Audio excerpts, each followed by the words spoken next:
我，陈房子，一个在现代大厂被压榨了数年的骨灰级996牛马，在连续熬夜加班15天后，眼一闭一睁来到了奈何桥，喝了孟婆汤，忘了前世苦，安心投胎去吧。我猝死了，连加班费都没拿到，你告诉我这叫前世苦？这分明是地狱难度！哎，你这女鬼怎么不讲道理？投胎？行，但你要是敢让我下辈子还当牛马，我跟你没完！下辈子就算是在垃圾堆里，我也要当垃圾堆里最大的那个。好，好，好，下辈子让你当老大行了吧？快走，快走！啊！记住你说的话，我要当老大！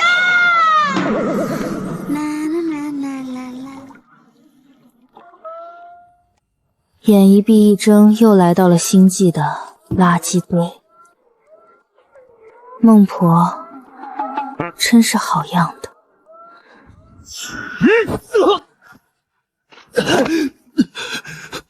臭瘸子，把星币交出来！父亲，那是给妹妹买药的钱，妹妹被辐射污染，快撑不住了。晦气！垃圾星的剑种配合什么药？我现在就把这死丫头卖去内城当试药奴！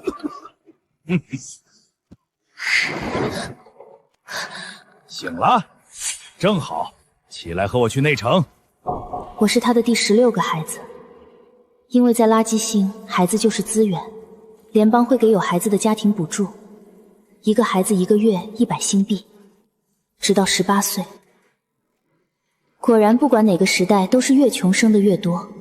不过这具身体毒素积得太深，必须先清毒，否则活不过今晚。那是辣辣草，这个世界居然也有草药！哭什么哭？老陈家的古方要是断在你手里，你对得起祖宗吗？现在都是科学时代了，谁还信这些草根树皮啊？万物皆可入药，记住了。不管是毒草还是仙草，你摸清了它们的烈性和反差，连路边的野草都能救命。给我背！今天背不完，不许吃饭。百叶草，性辛微毒，配伍辣辣草可解寒性。背全！辣辣草是什么性？配比是多少？辣辣草性热燥烈，百叶草1钱配辣辣草3分，中和后药效可提升10倍。爷爷，祖宗显灵了！你拿戒指追着我打，逼我背的草根，今天真能救命！妹妹，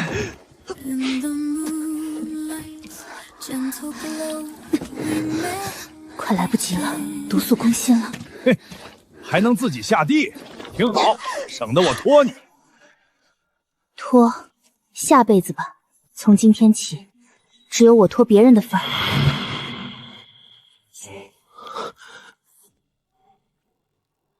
古中医讲以热攻寒，以烈破瘀，辣辣草性热燥烈，正好把我体内的毒素逼出来。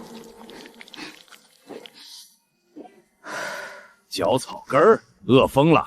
垃圾星上连耗子都不吃那玩意儿。16，你别吓我！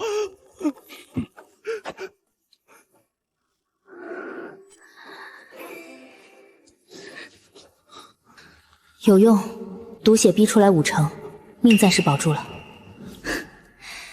爷爷要是看见我生啃草药，怕是又要拿戒尺抽我，骂我暴殄天物。还没死？行吧，跟我走。内城那边催得紧，今晚交货。交货？卖我？不然呢？你以为我养你这么小图什么？哼，你一个赔钱货，能换20支针灸，算你最后有点用了。养？从出生到现在，给过这具身体1口饭吗？全是临时一翻垃圾堆捡来的残渣养大的。不行，那城试药奴没一个活得超过3个月，她是你亲女儿啊！亲女儿？垃圾星上亲爹亲娘换酒喝的多了去了，你再懒，我把你另一条腿也打断。我不去。不去？你他妈活腻了！我没活腻，但你最好离我远点。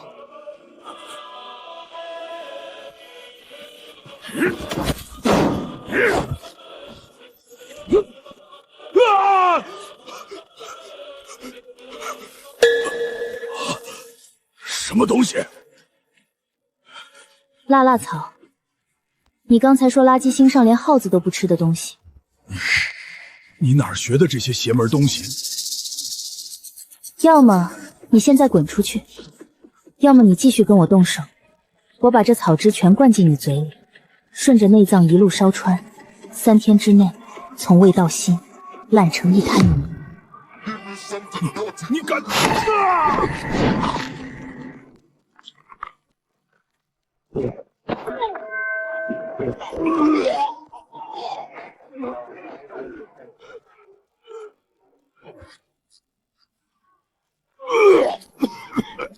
畜生想要，畜生得到。还想活命的话，就快滚吧。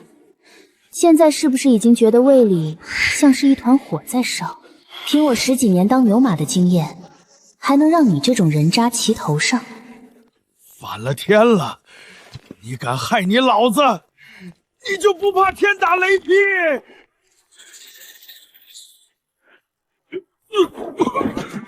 天打雷劈，我连死都经历过了，还怕这个？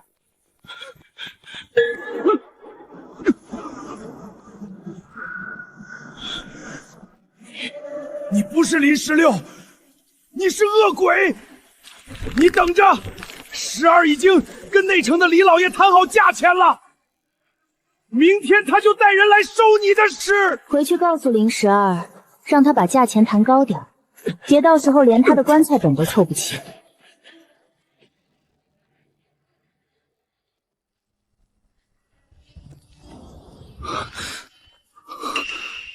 妹妹，你太冲动了。林12比父亲狠10倍，而且父亲他不会真的。骗他的，我不也吃了吗？就是让他难受几天。9叶对生边缘锯齿，辛辣中带麻，这是百叶草。爷爷说百叶草在现代灭绝了，在这垃圾星上居然随手一抓就是一把。16，你笑什么？你没事吧？爷爷，我再也不说你让我背的是草根树皮了，它就是星际最强外挂，我就是星际未来的绝命毒师。哥，走，咱们出去捡钱了。16，你说的捡钱就是来这儿挖野草，这些布丁堡也不好吃，连垃圾星的人都不吃这些。没错，但这不是拿来吃的，你们眼里连野草都不算的东西，比星币还值钱。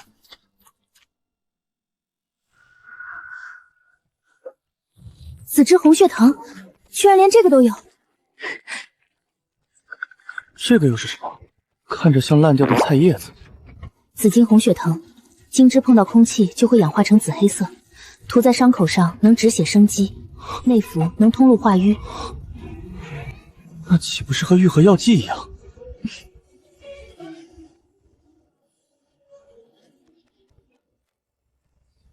所以我说了，这里是一整座药库，只是他们不认识，看见了也当杂草踩过去。爷爷要是知道这里遍地都是他当年翻烂古书都找不到的药材，怕是棺材板都要压不住了。16，那个带白花的呢？有没有用？哥，你长本事了，那是双纹草，碾碎了敷在伤口上，可以快速消炎。我就是看你都找有白纹的。16，这些东西真的能卖钱吗？光卖原材料确实值不了太多，但如果我们把它加工成药呢？加工？怎么做？辣辣草驱寒排毒，百叶草中和烈性，两样按3比1配在一起，晒干碾粉就能去寒毒。内城里那些在辐射区干活的工人，哪个没有被寒毒折磨的？哟，小废物，听说你把父亲给打了，能耐了啊！少废话，内城的老爷看上你了，把这份监护人变更合同签了，按个指纹，大姐带你去内城享福。享福？我看是按斤把我卖了吧。大姐这么好心，内城真的能顿顿吃肉，不用天天在垃圾堆里讨生活，那我可得好好看看合同。妹妹。能签！进去做活体实验的人根本没有活下来的。闭嘴！你个臭瘸子懂什么？我是在救他，在这等死也是死，去内城还能换回一大笔新币。死丫头，今天你签也得签，不签也得签。05那个老废物已经废了，现在这个家我说了算。还愣着干什么？把这臭瘸子给我按住！这死丫头给我抓住按指纹！放开16，让我去！大姐，你放过妹妹！大姐，你别生气嘛，哥哥年纪小不懂事，我签就是了。不过我手太脏了，按指纹录不进去，让我擦擦手，行吗？快点，别耍花样，搞快些！李老爷的飞艇已经在等着了。签你个大头鬼呀！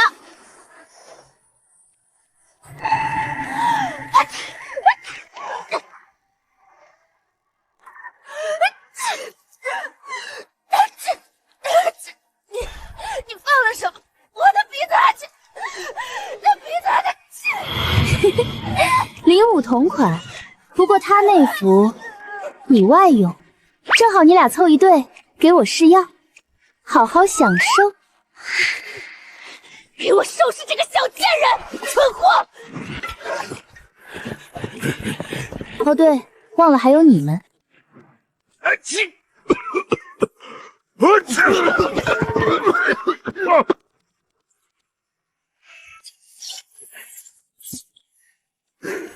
012，下次再来记得多带2包纸巾。16，你太厉害了。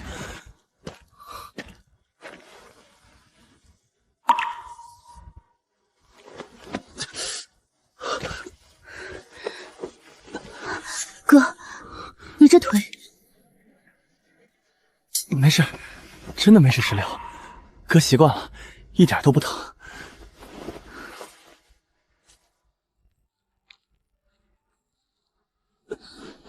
别动，05那个畜生。哥，你放心，我一定会把你治好的。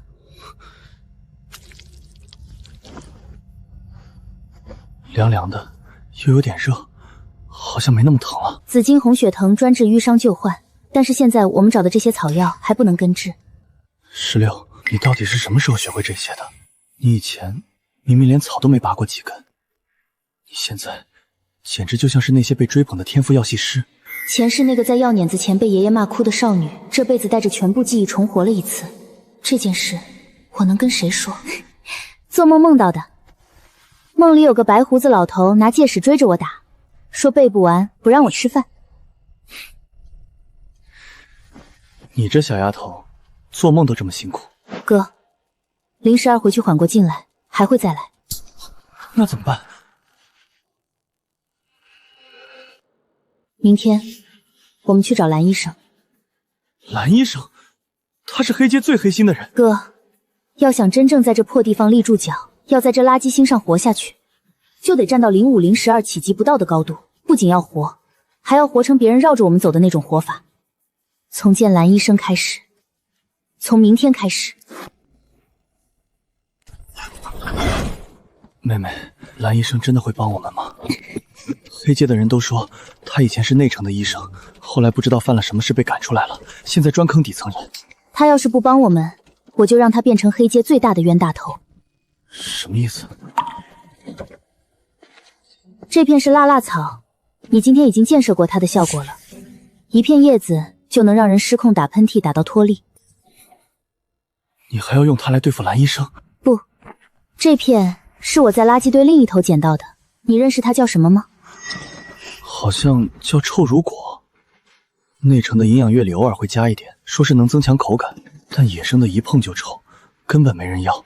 臭乳果性寒微苦，单独用是废物，但它有一个特性，如果把它跟辣辣草按1:3的比例混合，再经过高温烘烤，它会中和辣辣草的烈性，变成一种温和的，能让身体快速吸收能量的东西。所以呢？所以蓝医生想要的是什么？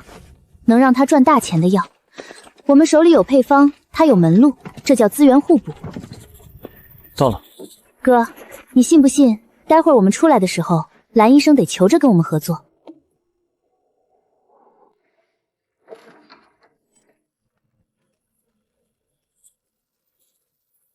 哟，两个小乞丐，打碎门前感应器的话，我把你们皮包了，做成标本。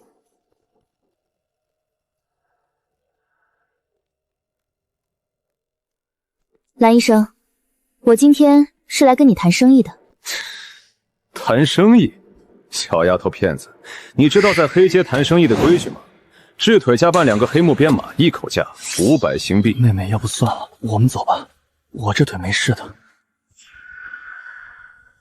这什么玩意儿？烂草！你拿这个抵500星币？蓝医生，我问你一个问题，你手里那管低级创伤恢复剂用了多少冷凝草？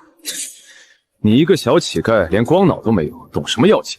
标准配比是冷凝草7分，愈合台3分，但你那管的颜色偏冷，冷凝草起码放到了9分，寒性郁结。你这玩意儿喝下去连伤口都愈合不了，只能当安慰剂用。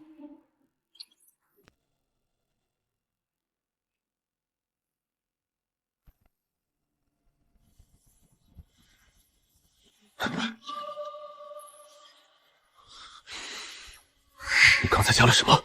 亲，你可以先试试效果。愈合速度比常规药剂快了至少3倍。你这配伍方法还有多少种？你还认识什么植物？配方嘛，多的是。配方归我，渠道归你，利润分成我7你3。你接好我哥的腿，再办好2个黑护鞭马，生意成交，以后你就是我的独家经销商。你一个小乞丐，凭什么要7成？就凭你手里这管药，没有我，你永远做不出来。5-5，你5我5，外加免费治你哥的腿和办2个鞭马，这是底线，没得商量。6-4，另外还得给我们俩准备光脑。黑街的市场太小了，我要做全网的生意。行。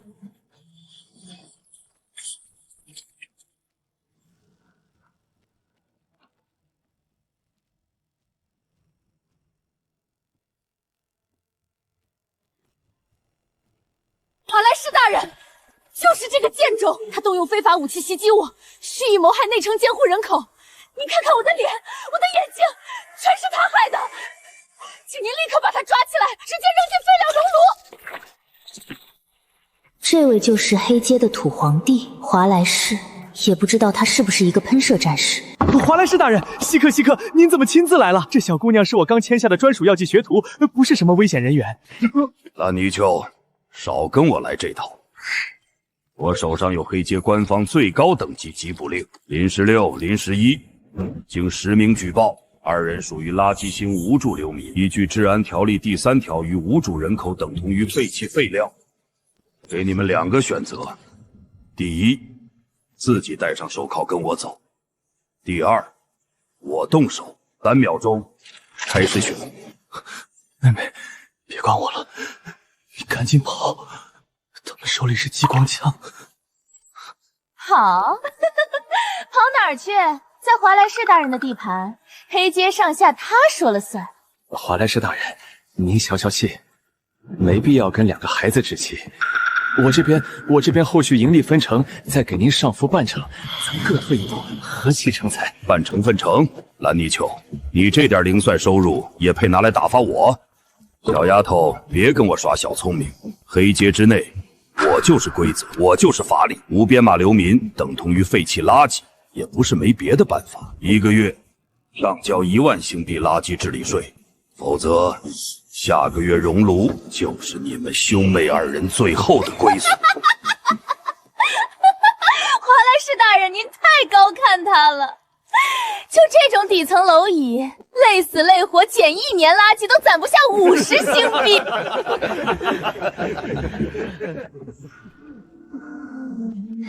你笑什么？被吓傻了？一言为定。16，那可是1万星币，我们连100星币都没见过。老祖宗，你闭嘴！你知道1万星币是什么概念吗？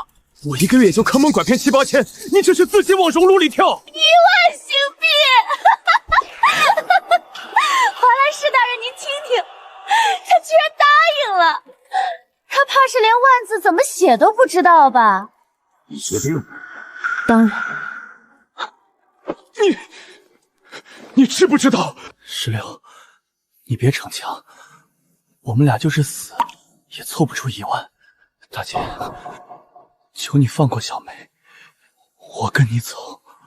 哥，信我，我答应的事就一定做到。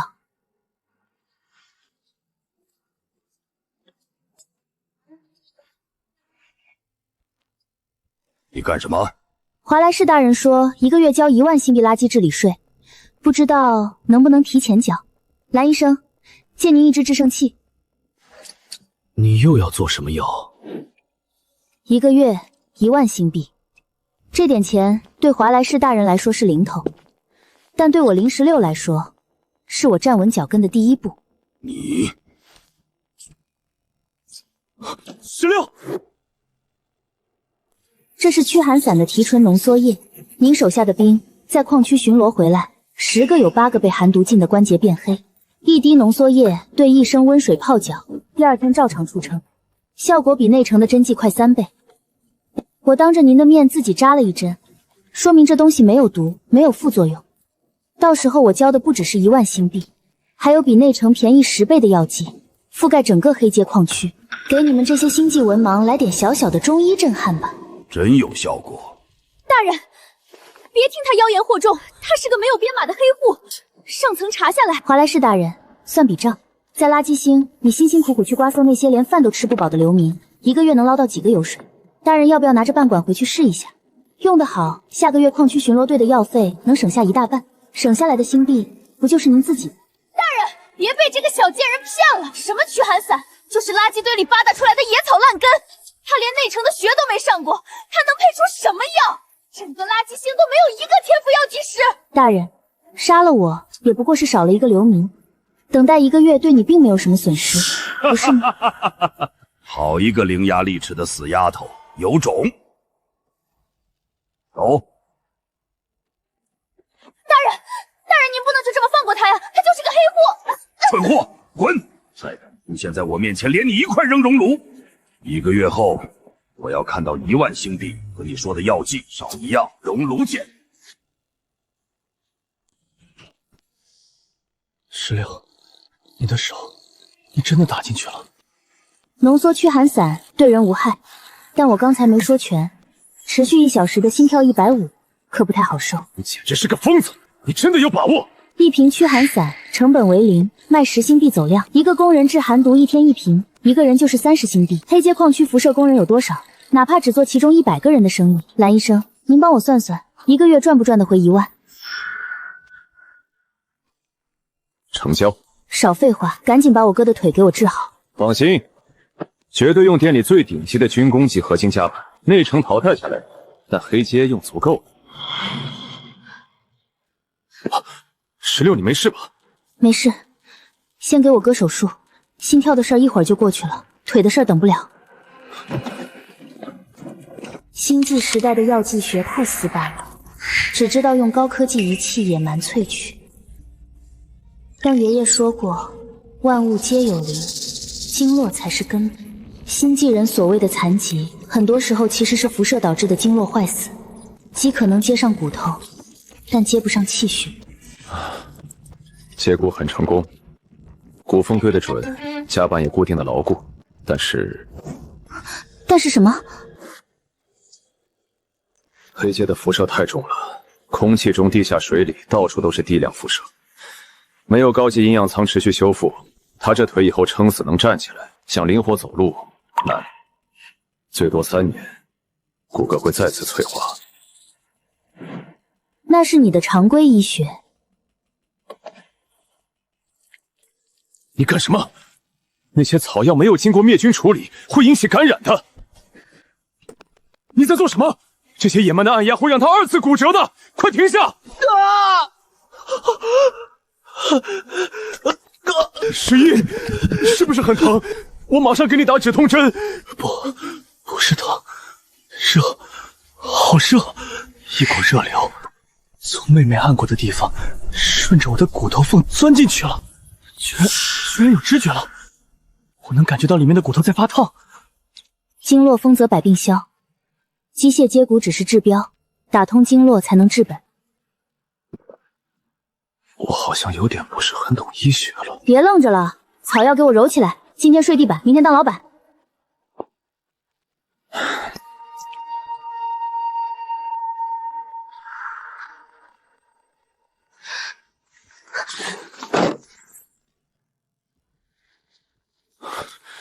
16，蓝医生这是怎么了？该不会刚刚他注射驱寒散有什么问题？不对劲，身体发热，好像是要觉醒异能了。低烧不退，这是觉醒异能的正常现象，熬过去就好了。异能觉醒最多持续5天，然后身体就会恢复正常。什么？居然能觉醒异能？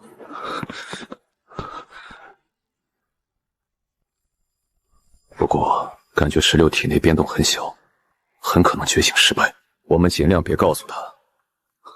像垃圾星这种偏远地区的孩子，在知道自己要觉醒异能的时候，都会兴奋过度，导致身体由低高烧变成了高烧。挺过来还好，大不了就觉醒失败。没挺过来的都烧傻了，还得去定制药剂把脑子抢救回来。啊！16该不会烧傻吧？没到那程度，他之所以会发烧，是精神长期紧绷、骤然放松导致的。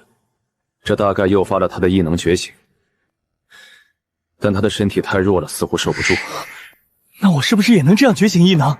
现在联邦对于异能觉醒的条件还在研究中，大多数人都是自然而然的觉醒的，不需要诱因，没有规律。就算是父母都有异能，生下来的孩子也不一定能觉醒异能。每个人觉醒的诱因都不一样。别叹气啊，异能觉醒这事本来就不常见，能觉醒异能的连1/1000都不到，而且不是每个异能都有用。我就见过不少鸡肋的。啊，还有没用的异能啊？比如呢？以后你也会见到的。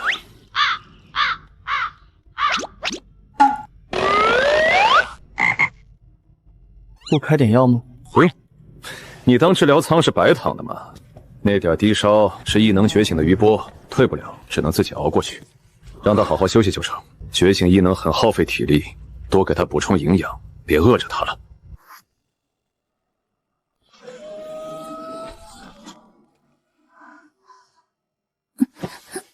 妹妹，你醒了？怎么回事？全身骨头跟被人拆了一遍又重新拼回去一样，哪儿都酸，喉咙也疼。我是得绝症了吗？绝症倒不至于，你身体本来就被辐射掏空了，又熬了那么久，精神一松，免疫系统就崩了。发烧烧了一整夜，把你那点底子全震散了。现在你全身的细胞都在重组修复，跟刚跑完100公里没什么两样。手怎么有点热？发烧留下的余温吧。蓝医生说你烧退的差不多了，就剩点低烧，自己熬过去就行。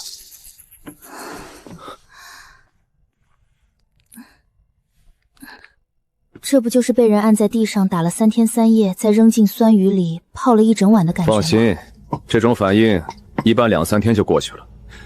不过这阵子你别乱动，身体底子太薄了，乱来容易把自己搞伤。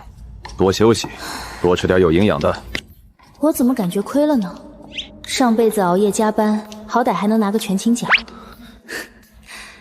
这辈子烧了一晚上，就得了套全身酸痛大礼包。蓝医生，这好歹是星际时代，连个发烧都还治不好，你这治疗舱是不是该更新一下型号了？治疗舱没毛病，是你自己这配置需要升级。浑身酸的不对劲，掌心发烫也不正常。我摔进治疗舱之前那阵头晕，也不像普通的发烧。这2个人肯定有事瞒着我。算了，他们不说是他们的事，等我自己弄明白再说。这3天你就好好休息。你等等，我给你弄点吃的来。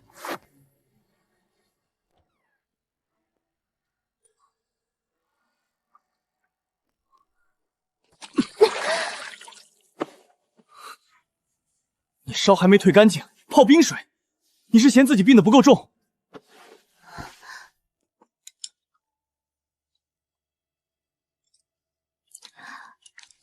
吃吧，吃了东西，病才好得快。苦的，我特意去星光镇那家排长队的铺子买的，路上还尝过一口，怎么可能是苦的？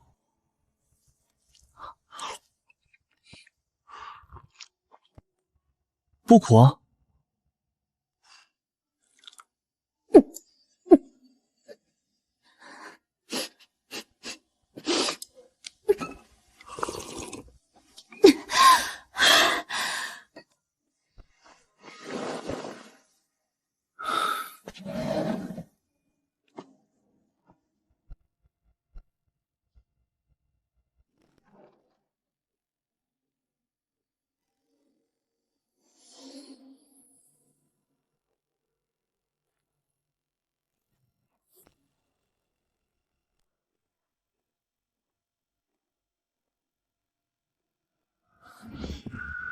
你进来的时候，这本书就在了？没有，我送饭的时候还没有，就刚才我上来的时候，它就在那儿了。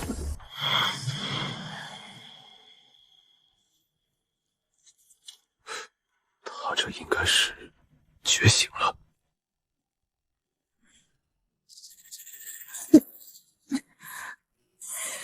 好饿，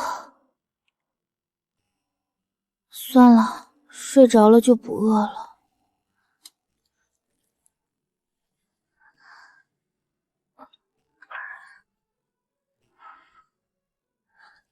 别动了，我喂你。我真不是得了什么不能治的绝症吗？告诉我吧，我能受得住。林武应该没那稀缺基因。我们家的人大多是被人打死的，放心吧，饿不死你。我真是谢谢你们了。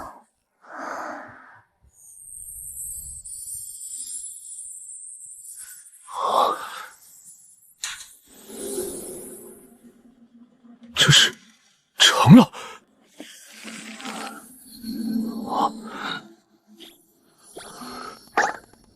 这东西刚才是不是白了我一眼？白了，白眼珠绿瞳孔，还带翻的。烧退了。这书还不知道什么情况，先别碰，让他自己带着。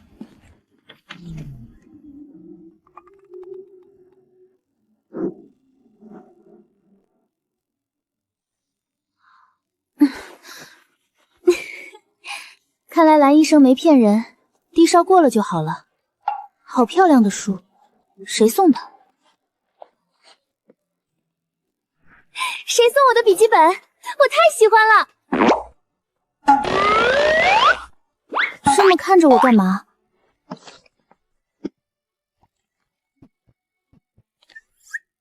你没有什么特殊的感觉吗？你好好感觉感觉。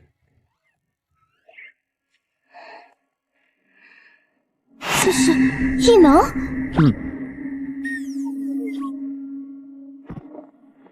你这什么反应？他骂我。骂你？骂你什么？傻叉！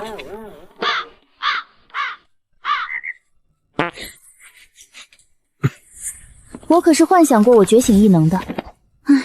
木性异能多好啊！我要当药剂师的嘛。要是觉醒了木性异能，催生草药什么的，多省事儿。谁知道来了个会骂人的书。能觉醒就不错了。联邦数据统计，10000个人里都不一定有一个能觉醒异能的。你这个虽然特殊了点，但特殊的不一定没用。也是有异能就不错了，哪能事事都如意？而且它确实还挺好看的。所以你这异能叫什么？有什么用？你闭上眼应该能感觉到。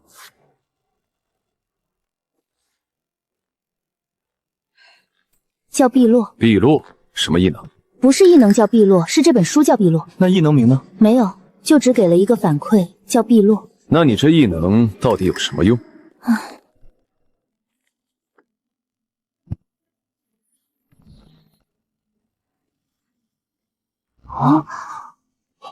我们自己都不知道，这熏肉吃10颗就有10分钟效果，你是怎么知道的？将这东西挪远点，臭死了！蓝医生，你再往后退2步。碧落现在不太想让你看它。一本书还有脾气？为什么熏兔肉能有那个效果？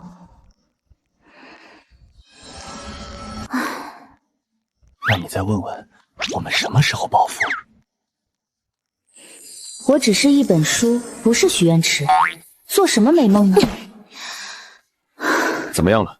他说什么？他说他只是一本书，让我别做美梦了。行吧，一本书就一本书，能用就行，脾气大点也无所谓，不比木系异能差。我当初想要木系异能，就是想更好的了解植物，现在它比木系还全，什么著述都给了。白捡这种异兽，除了一身皮，还有什么用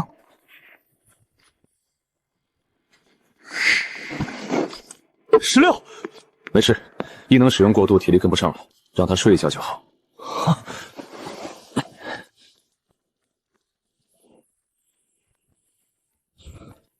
得，才清醒没多久，又晕过去了。喂，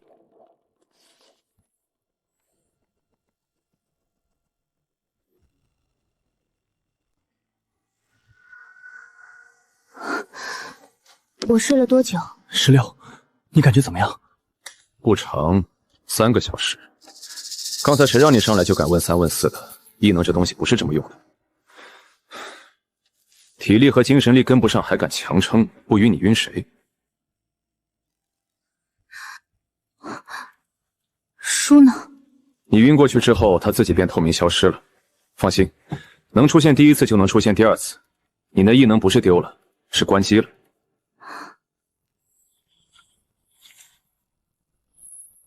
矿区什么意思？还想不想暴富了？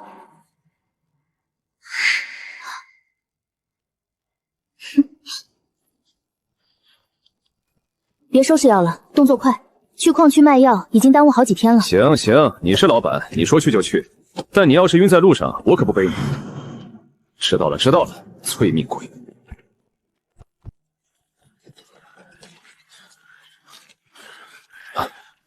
我活了40年，头一次心虚自己像个卖假药的。这药比真药还真，怕什么？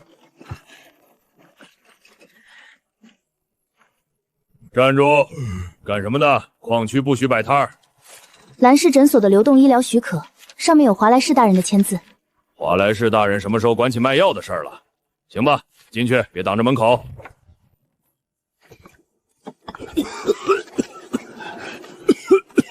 你们这儿卖什么？驱寒散红血膏，专门治辐射寒毒和关节旧伤。我这胳膊，内城医院说要3000星币换人工关节，你们这破摊子能治？哼，听见没？内城医院3000星币的活，这路边摊3包药粉就能治。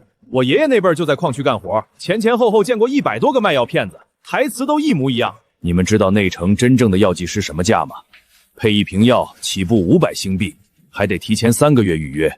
哼，就是说，大型星球上才有正规药剂师，个个都是千金难求。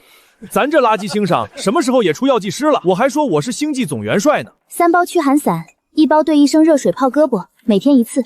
3天后您再来找我们，感觉无效，我退您双倍。多少钱？1包10星币。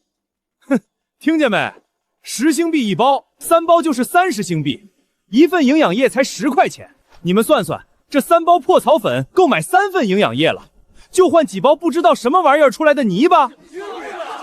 营养液好歹是真能填肚子的。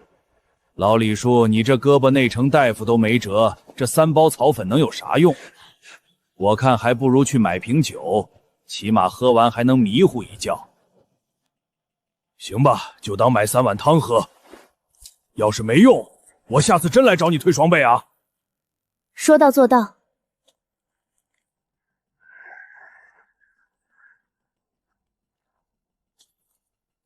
也给我包3包。你也是寒毒？包就是了，问那么多。就卖出去2个人，其他人都是在看热闹。照这个速度，咱们连罐子的本钱都回不来。我还是传闻中黑街的黑心医生吗？小丫头，你这药……我这胳膊昨天试了1次，居然昨晚没有痛的睡不着觉。你还有多少？我全要。真的假的？老李，你昨天还说要锯胳膊，锯个屁！今天就没那么疼了，你们自己看。真的假的？给我来5包！我腿疼了3年。我来帮忙包药。16，你太厉害了，昨天一个人都不信，今天挤都挤不过来，这才1天。这只是开始，但光靠摆摊还是有限，没有华莱士，还有012，我们得让自己强大起来，才能不怕任何威胁。16，我们准备的药粉已经卖空了。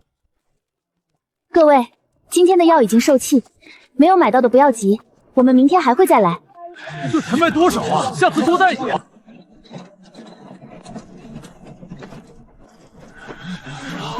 哎，来了来了来了！你们总算来了，还以为你们今天不来了。昨天还担心没人来，今天这架势，跟赶集似的。老李叔，昨天的药真有用，不是哄人的吧？哄你干什么？我胳膊在这摆着，你自己不会看啊？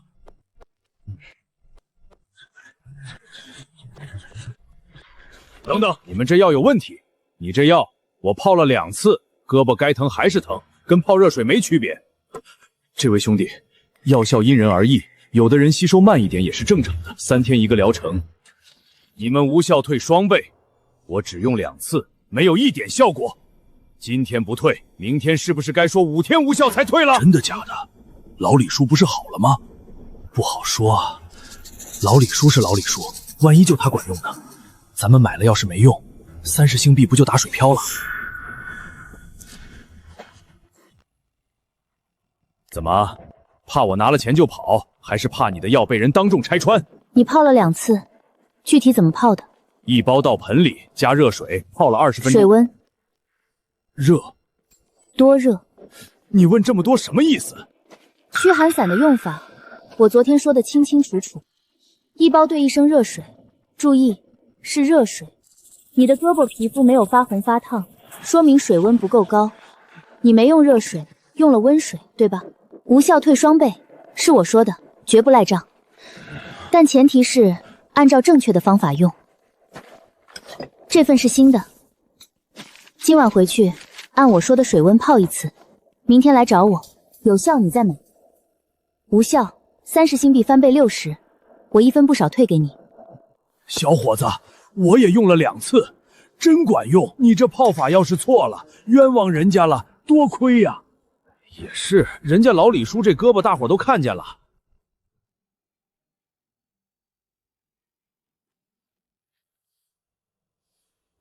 行，就按你说的再试1次。明天要是见效，我多买10包。你要是能把我这胳膊上的旧伤也治了，我以后跟你干。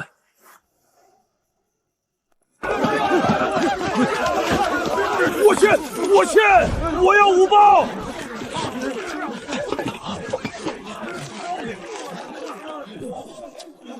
是时候进行下一步了。这才3天，3天快3000了，满打满算还不到1周。华莱士那1万星币的税稳了。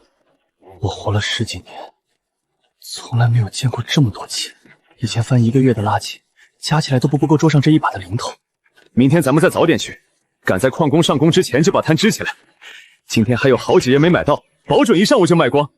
不，明天我们不去了。不去？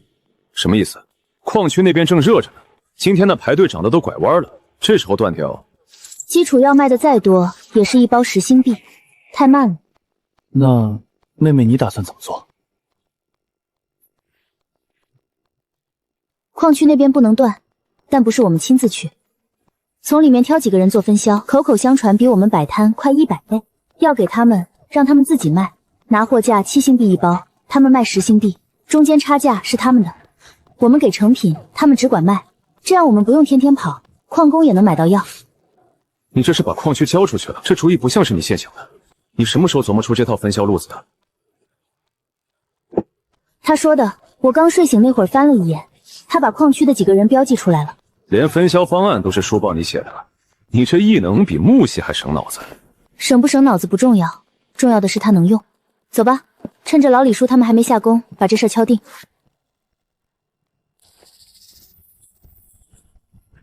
林老板，蓝大夫，你们怎么又来了？还要卖药？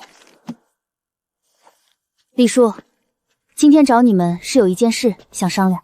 以后的药每包7星币，你们拿去卖给矿区的工友，爱卖多少你们自己定。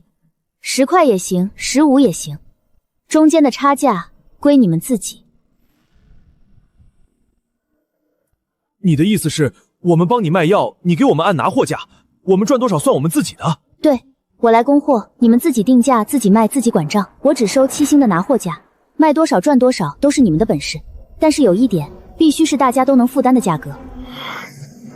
林老板，你是说真的让我们来帮你卖？不是，我们就是挖矿的，卖东西这事儿哪是我们干得了的？再说，你这是赚钱的买卖啊，就这么交给我们，不派个人盯着？对啊，我们是矿工，是矿区里最底下的人，你就不怕我们把药弄砸了，或者账目对不上？为什么要派人盯着你们？7块钱拿货，卖10块还是15，都是你们的本事，卖不掉的算我的，卖得好的你们多赚。这笔账你们应该比我算得清楚。而且矿冲区3000多个人，你们认识的人比我多，谁家腿疼，谁家咳嗽，谁家孩子被辐射烧了，比我清楚100倍。我不交给你们，交给谁？你就不怕我们拿了药不给钱？我们这些人穷惯了，什么脏事都见过。李叔，你上回买那3包药的时候，30个星币，你是用捏得最紧的那只拳头攥着递过来的，怕我嫌你钱重。你这种人拿了药不会不给钱。可是我们以前没做过买卖，万一喊不来人，万一大家不信我们，那就让他们信一次，一个好了，下一个就信了。老李叔的胳膊，你们不都是亲眼看着他消的肿吗？你们说话比我说话管用。那明天我们先拿多少包？怎么碰头？钱怎么给你？你们每天来这个地址拿药，你们拿多少签多少，钱给我，货给你们，你们自己决定怎么分怎么卖。行。对了，要是你们卖的好了，想拉谁进来一起卖，你们自己定，你们几个商量就行，不用来问我。林老板，跟我们以前见过的人都不太一样。矿区的钱只是垫脚石，目的是让他们有药可医，能从辐射寒毒里缓过来，不是为了搜刮他们。他们的钱我不打算赚，要赚就赚有钱人的钱，内城的、隔壁星系的，甚至全星系的。换一种玩法，直播。直播？这很少有药剂师大张旗鼓的在公众面前露面，他们都是被保护起来的金疙瘩。一个断腿的哥哥，一个黑街诊所的医生，一堆从垃圾星上采回来的野草。全星域的人没见过这个，他们看惯了内城那些穿白大褂拿仪器的药剂师，没见过有人从垃圾堆里翻出草来揉吧揉吧就能治病的。矿区的分销系统搭起来之后，我们就从体力劳动里解放了。到时候我负责配药讲解，全星系的人隔着光幕看。一瓶药成本和现在一样，挂上去的标价就不一样了。在现代，流量就是提款机；在星际，流量还是保命符。把我让你收集的折耳根、香菜、大蒜和辣辣炒搬过来。这桶烂草，味道又腥又臭，都管这叫重度辐射变异杂草。你确定这玩意儿能入口？别没赚到星币，先把人毒死了。越是被人嫌弃的东西，越藏着被忽略的价值。今天我就让这帮星际人见识一下什么叫做药膳。哥，坐这儿。今天你就是咱们第一位明星主播。16，我该说什么？我手往哪儿放？不用说话，吃。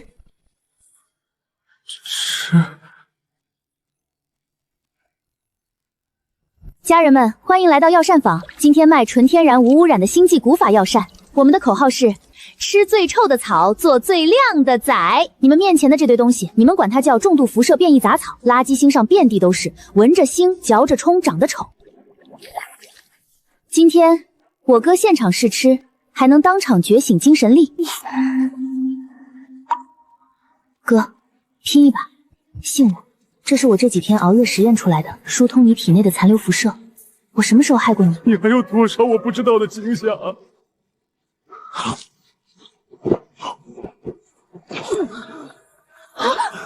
完了完了，出人命了！主播涉嫌直播投毒，真的出事了！快把掩护！热，好热！我的精神力，我能感受到四周的空气波纹了，好像有什么东西在流动。我操 ！F 级11原本是个毫无资质的废人。吃了一碗杂草，竟然觉醒了精神力，这他妈不科学！家人们，辣辣草药膳限量100份，不要9999，只要388，抢到就是赚到，手快有，手慢无。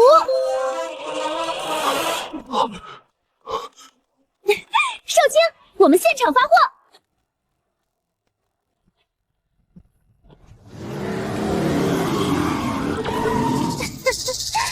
这不是我的好妹妹吗？林12，你敢动妹妹一下试试？少跟我在这装神弄鬼！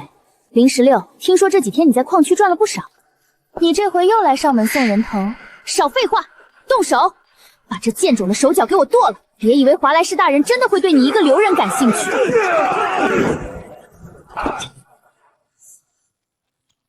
来得好，今天研发部推出第2款单品——香菜大蒜腹泻催武剂。我的肚子在打雷，不行了！不对劲，我的眼不脚不听使唤了，怎么回事？你们在干什么？我让你们看看，你们在这跳舞，起来啊！别急，大姐，你也有份，好东西要大家一起分享。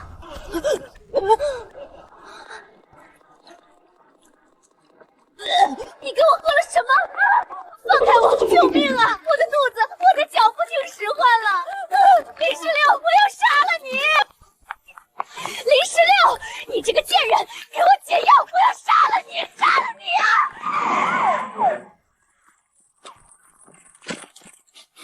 怎么回事？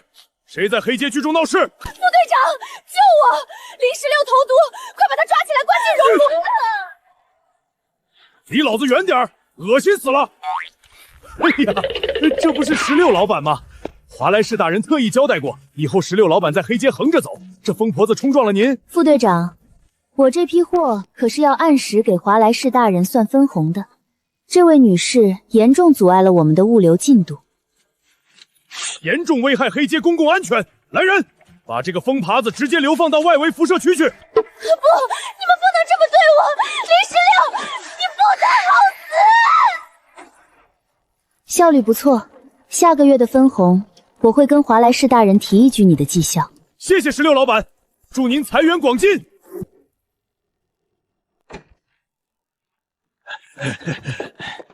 哟，这么早，药卖完了？卖完了，昨天拿的70包，一上午就没了。后来好多人没买到，让我们今天多带点儿。李叔，你自己那胳膊呢？早就不疼了，半夜能睡整觉了。你让我卖药的时候，我想最多能帮几个工友缓解一下，结果我这胳膊好了一大截，卖药都更有底气了。我昨天卖了23包，赚了69，比我上工赚的还多。我老婆说我是不是去抢了？我卖了31派，有几个工棚的人一听说老李叔好了，直接整包整包的拿。现在我走到哪儿都有人喊我药哥。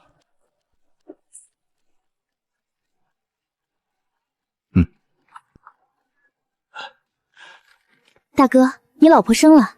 前天生的，之前还在愁怎么养活，那些营养液连自己都喝不饱。结果昨天卖了一整天的药，赚了200多，够买1个月的营养液了。我在这矿区干了一辈子活，没想过有一天日子能过得这么顺畅，是你们给的。我老婆说，她这辈子没见过这样的事儿，没见过这样的人。让把孩子带来当面感谢你，还让我跟你说，我们不会背叛你，这事儿我们会一直干下去。既然你们这么说，那我也有一个事想跟你们说。你们家里有没有人能过来帮忙揉药粉、包药包？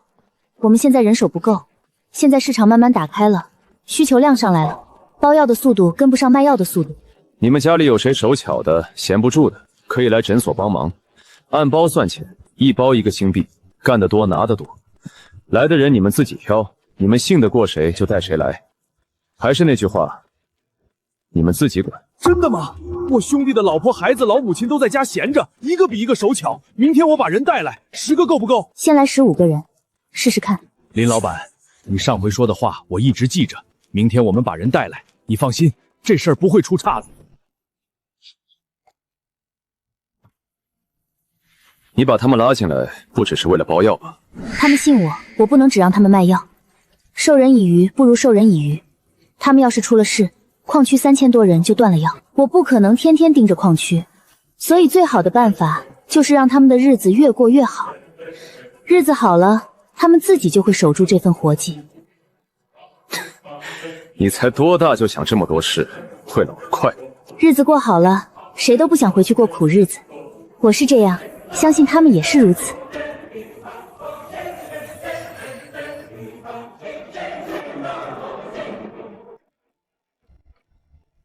林老板，人我带来了，都是矿区的人，手都巧，干活利索，不偷懒儿。好，以后不用叫我林老板，叫我16就行。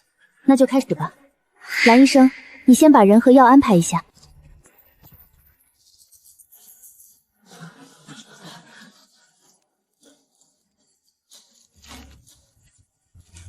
这个人的手很稳，以前在矿区食堂做过帮工，干过包东西的活。让他负责教其他人，他怎么包，别人就怎么包。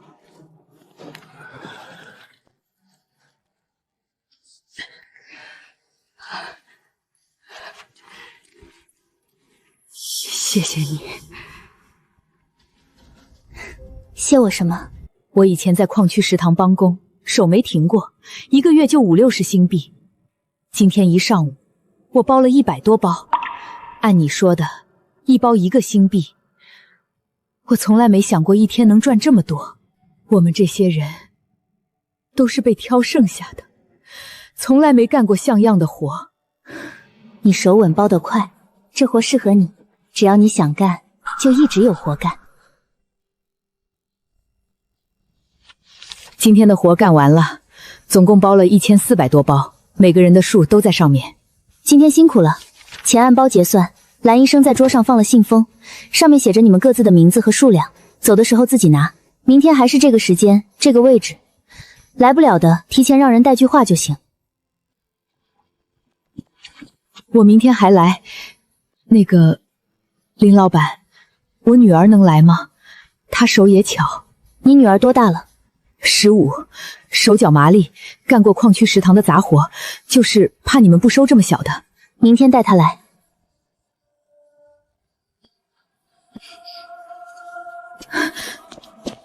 明天还需要2桶药粉，蓝医生，晚上你帮我一起配。知道了。这才几天，诊所就装不下这么多人了。再这么下去，得把店儿扩一扩了。今天直播了3个小时，接了437个订单，每单5包，2000多包药。我们这几天连配带包的总量还不够今天订单的零头，更别说还有药膳的订单要做。这下我们是真暴富了。2000多包，今天诊所里15个人包了一整天，才1400，这还不算，明天可能更多。你今晚在直播间说明天发货，你知道明天要发多少吗？2000包，就算我们加班加点，至少需要再添10个人。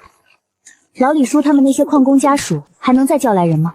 他们上午来的时候我问过了，矿区那边能用的手巧的愿意来的几乎都来了，剩下的不是年纪太大，就是家里离不开人，矿区的人手不够。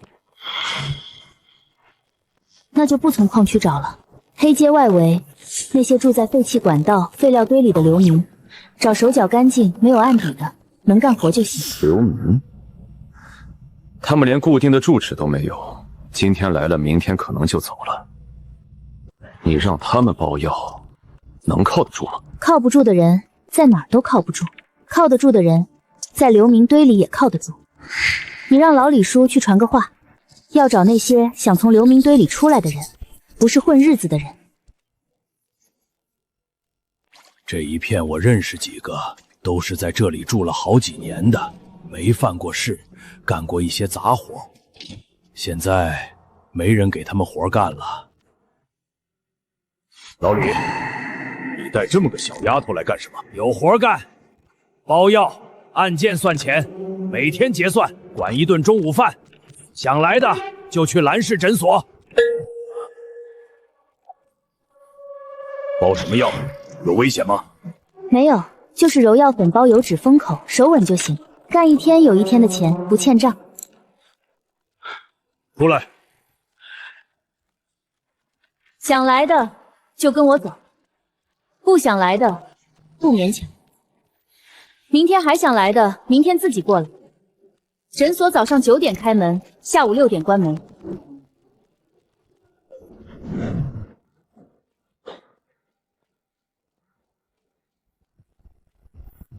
大家动作都快点儿，香菜的根部要保留2厘米。16说了，质量就是我们的生命线。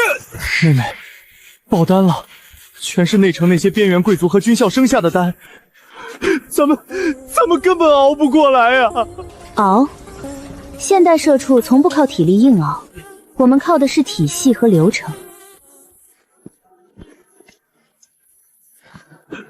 大家听好了，我知道你们在黑街被当成垃圾，没有编码，随时会死。但在我这里，不看编码，只看 KPI。从今天起，正式实行现代流水线管理。第一组负责粗加工，第二组负责高能萃取，第三组负责密封打包。16老板，那我们的工钱怎么算？底薪每天50新币，完成基础指标包吃包住。伙食标准是放了辐射净化剂的白米饭。如果谁的组产量第一，额外奖励1管 F 级基因恢复剂。1天50星币，还包白米饭，老子跟着治安队当炮灰1个月也拿不到50星币。16老板，以后我的命就是您的。谁也别跟老子抢，第一组的产量冠军老子拿定了。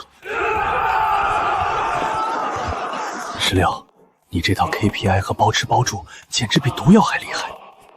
这就叫牛马的觉醒，给够利益，流米也能变成最可怕的生产力。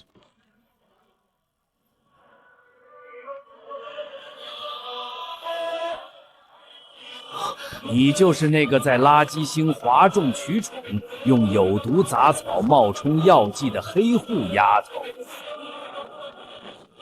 你哪位？哪个部门的？没预约就强行连线，懂不懂职场礼貌？内城理事财阀首席药剂顾问，帝国3级药剂教授德里克，底层贱民，无知至极。你那些所谓的药膳，完全是毫无科学依据的慢性毒药。你这是在对整个星际进行学术诈骗。根据帝国药剂学第1定律，凡是未经过微米级离子分离的野生植物，皆含有致命的辐射杂质。你这种野蛮的熬煮，无异于公开投毒。德里克教授是吧？你们内城专家开会前都不做行业调研吗？上来就扣大帽子，放肆！满口胡言的底层贱民，老夫今天就让你死得心服口服。这是一只处于中度基因崩溃边缘的异变鼠，它的体内辐射指数高达400%。按照你的说法，你的杂草汤能治病，老夫现在就当着全网200万观众的面，把你的垃圾药铲给他灌下去。要是他爆体而亡，你今天就得进帝国重刑犯监狱。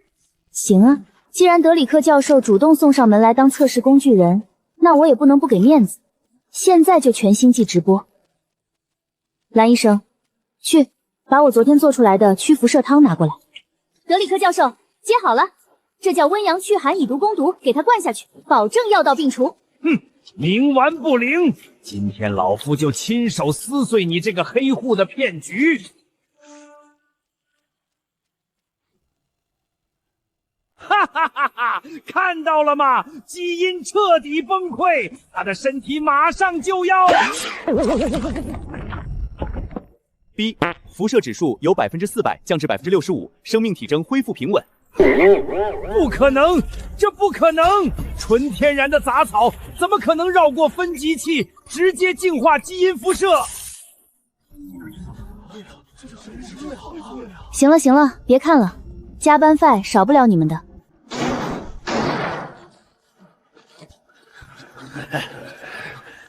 林16，1个月的时间到了，老子来收你的垃圾治理税了。1个月前我给你定的是1万星币，记得吧？少一个子儿。今天你和你哥哥、这位医生，还有你这间作坊里的所有人都得给我去熔炉里加个温。那边最近温度正好，不冷不热，刚好够把骨头烧成灰。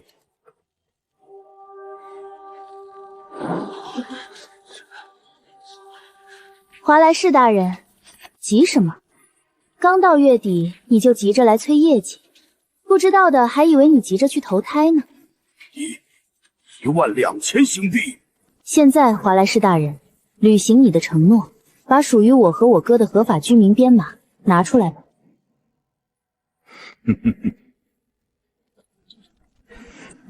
你想黑吃黑？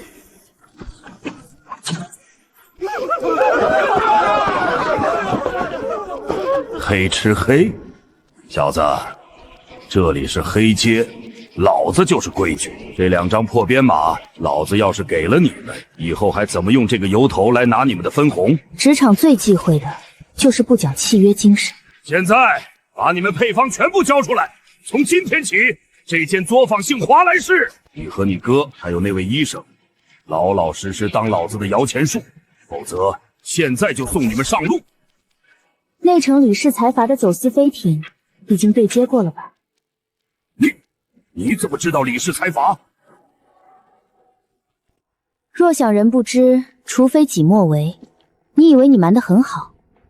李氏财阀在内城的学术界丢了这么大的脸面，他们放不下高傲的身态，在网上跟我对线，所以就买通了你，对吗？知道了又怎么样？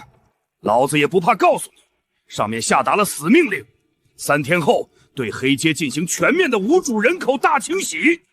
所有没有合法编码的底层垃圾，全部都在抹杀名单上。完了，彻底完了！财阀要动手，谁也活不下来。林16，交出配方，老子说不定还能大发慈悲，把你们塞进运尸车。这是你们唯一的活路。活路？华莱士，我好不容易在这拉起了队伍，正准备做大做强。3天是吧？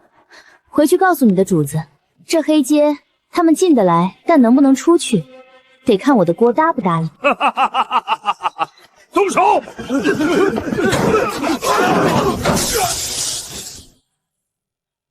林16，既然你敬酒不吃吃罚酒，那从现在起，这地方断水断电。还有你们这帮底层垃圾，听好了，内城李氏财阀的清洗飞3天后就到，识相的，现在就给老子滚出这间作坊！谁再敢帮他熬一碗药，老子现在就送他进熔炉！内城财阀的大清洗，完了，我们横竖都是死！不干了，16老板对不住了，钱再多也得有命花呀！16人都要跑光了，断水断电，3天后飞艇压境，我们拿什么跟他们拼啊？跑什么跑？出去了也是在辐射区等死！妹妹让你们饿过1天肚子没？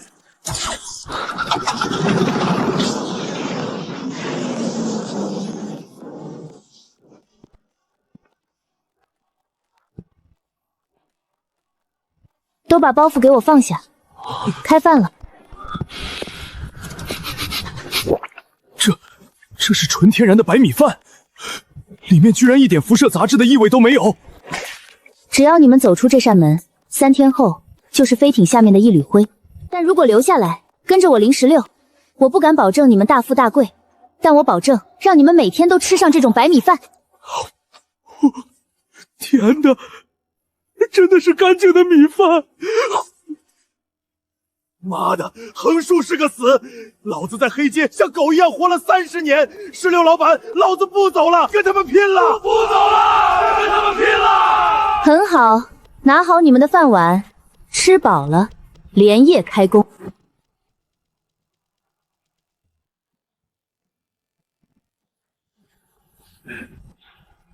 特大强酸雨是特大强酸雨，快躲起来啊！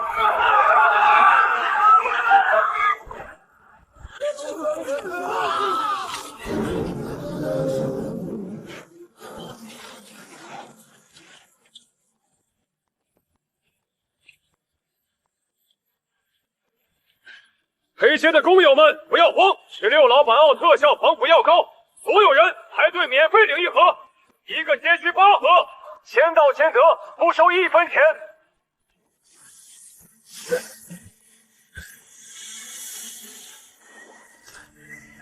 免费？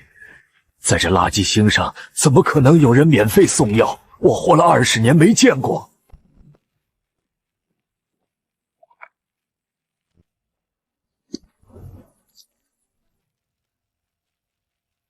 废话少说，抹上它，去雨里站着，别蹲着，站着。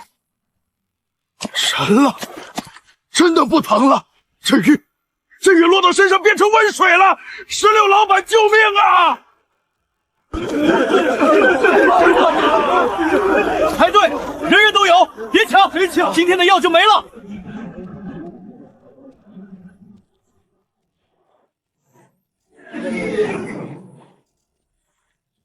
住手！通通住手！华莱士大人有令，黑街所有物资进行暂时管制。各车药膏，治安队没收了，谁都不准动。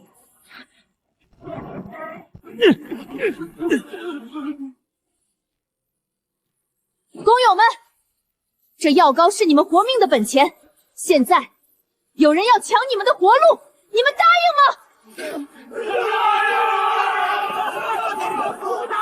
谁动药膏，老子弄死谁！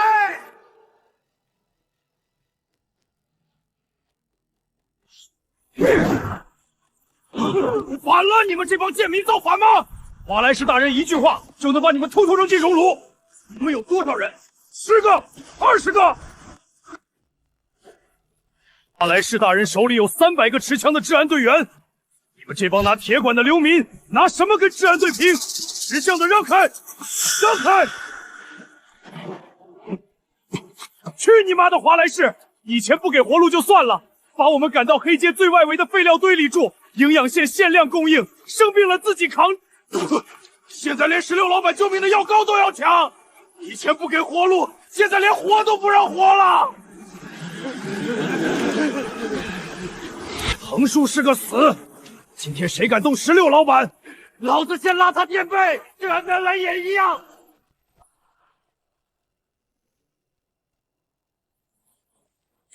呼叫总部，呼叫华莱斯大人，第7街区发生流民暴动，请求重火力支援，请求。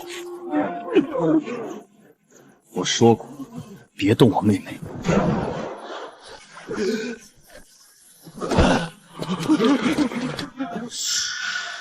我们凭什么还要跪着等死？工友们，操起你们的家伙，把这帮不把我们当人看的畜生掀翻！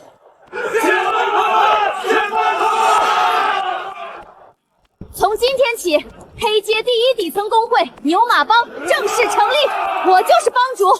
只要进了我牛马帮的门，就是我罩着的正式员工。谁敢动我牛马帮1个员工，全帮上下虽远必诛！参见帮主！参见帮主！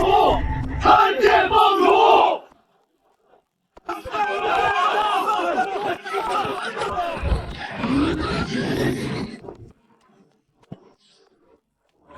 继续发，发完为止，排好队。牛马帮，黑街女红，那个该死的黑兔死丫头，居然敢组织贱民暴动！大人，现在黑街90%的流民和拾荒者都加入了那个牛马帮，咱们的人根本进不去街区。废物！带上所有人，把轻型装甲车和高压激光炮给老子拉出来！今天要把那个破作坊夷为平地，把林16那个贱人碎尸万段！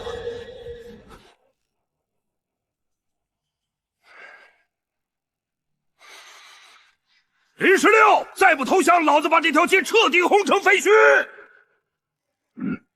人呢？都吓跑了？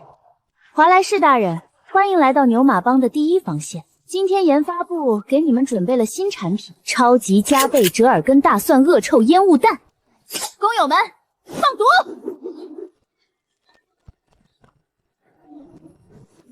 这什么味精？我的眼睛瞎了！有毒，是精神污染！该死，这到底是什么概念级毒药？防毒面具居然防不住！牛马帮，冲啊！痛打落水狗！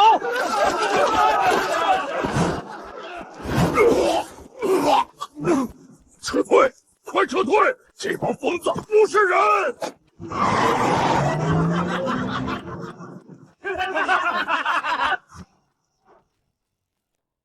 妹妹，物资和武器都清点完了，咱们牛马帮现在有23000人，但几乎都是没打过仗的流民，能用的激光枪只有42支，撑不了2轮交战。何止是武器不够，那乘李氏财阀的清洗飞艇带着是正规重怪机甲队，一炮就能毁掉半条街区。我们手里这些烟雾药剂，顶多糊弄一下华莱士的治安队。那也得打，难不成坐着等死，任人宰割？蓝医生，从你进门开始，眼神总下意识往怀里藏。都到这份上了，你还打算藏着底牌不肯拿出来？瞒不住你，这是我从内城带出来的要命机密文件。这是什么？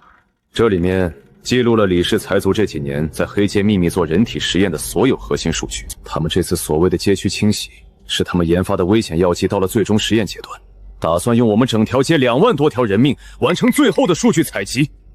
拿底层人命做实验牟利，这群财阀当真是贪婪歹毒，毫无底线。档案里还有李氏所有飞艇机甲的原始能量构造图，就是他们最大的破口。但我精神力受损，破解不了这层高级防护。没关系啊，我帮你把伤治好不就好了？恢复？16，你别开玩笑了，我的精神力根基彻底毁了，星际医学铁律，精神力元破碎，这辈子都是废人，再也修复不了。你以前可是内城的医师，好好的精神力怎么会废了？我曾经是李氏财阀的首席药剂师，5年前，他们逼我研发一种基因崩解剂，要我亲手把药剂注射到500个从黑街骗来的孤儿身上。我偷了实验档案逃跑，以为能跑掉，结果华莱士半路截住我，碎了我的精神力根基，而我丢在黑街，让我像条野狗一样自生自灭。这5年，我连最低级的药剂都凝聚不出来，就是个废物。哭够了，内城那些靠仪器行医的庸医，根本不懂真正的调理根治之法。星际人认定的绝症，在我眼里不算什么。你这就是辐射侵体、经络淤阻、气血阻脏导致的根基受损。经络、气血，这些词我从来没听过。哥，去车间，把废旧机械臂的高导电钨丝拆出来，磨9根2寸长的细尖针，快点！16，你别乱来。虽然我精神力受损，但我还能活。有我在，没人能带走你的命。爷爷逼我苦学10年的针灸医术，在这不懂法医术的废坦星际，今日正好让世人开开眼界。老蓝，闭眼。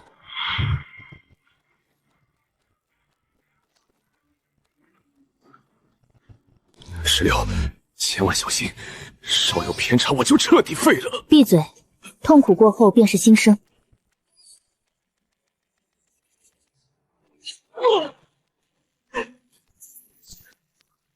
妹妹，老蓝怎么不动了？是不是出事了？他现在气血逆行，经络重组，一动就会血管爆裂。星际辐射锁死了他的周身经络，如同干涸堵塞的河道。那我就以物丝引能，草药活血，强行疏通经络，重塑根基。好疼，头快要炸开了！撑住！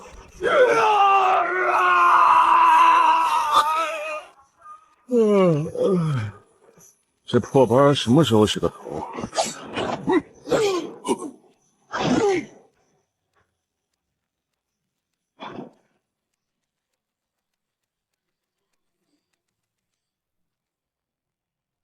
找到你了，华莱士大人有令，多访核心人员，一律格杀勿乱。敢伤我妹妹，必死无疑！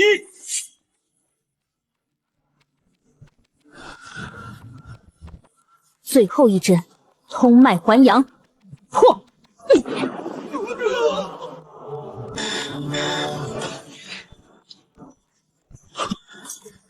我的精神力回来了，不仅回来了，还突破了。我以前测过，最高到过1级中段。D 级新的，之前堵住的经络现在通了，精神力恢复到 C 级初段的正常流通量，以后能稳定用。不用谢我，用完的针要还我。从今往后，我蓝某人的命就是你的。你让我做药我就做药，你让我整理档案我就整理档案。活着就好好做事。档案在我桌上，你自己拿过去看。李氏财阀想灭我们，那我们就先发制人，在他们动手之前，先掀了他们的老底。这份文件是财阀12号矿产转运站的内部调度记录，上面有一组手写的修改备注，笔记跟文件本身不是同一人。备注里写了，转运站的物资其实没有按调度表运往指定仓库，而是先运到内城东区的一个附属仓库，停留4到6小时，然后再重新装车运走。4到6小时，这个时间长度够他们做2件事：第一是拆包换标签，第二是把物资从正经货柜转移到不登记编号的暗格里。你顺着这笔调度记录的签名链查下去，看这份备注笔记是谁签的。查到名字之后不用告诉我，直接去查这个人名下挂了哪几家公司，公司注册地有没有重复。行，天黑之前给你结果。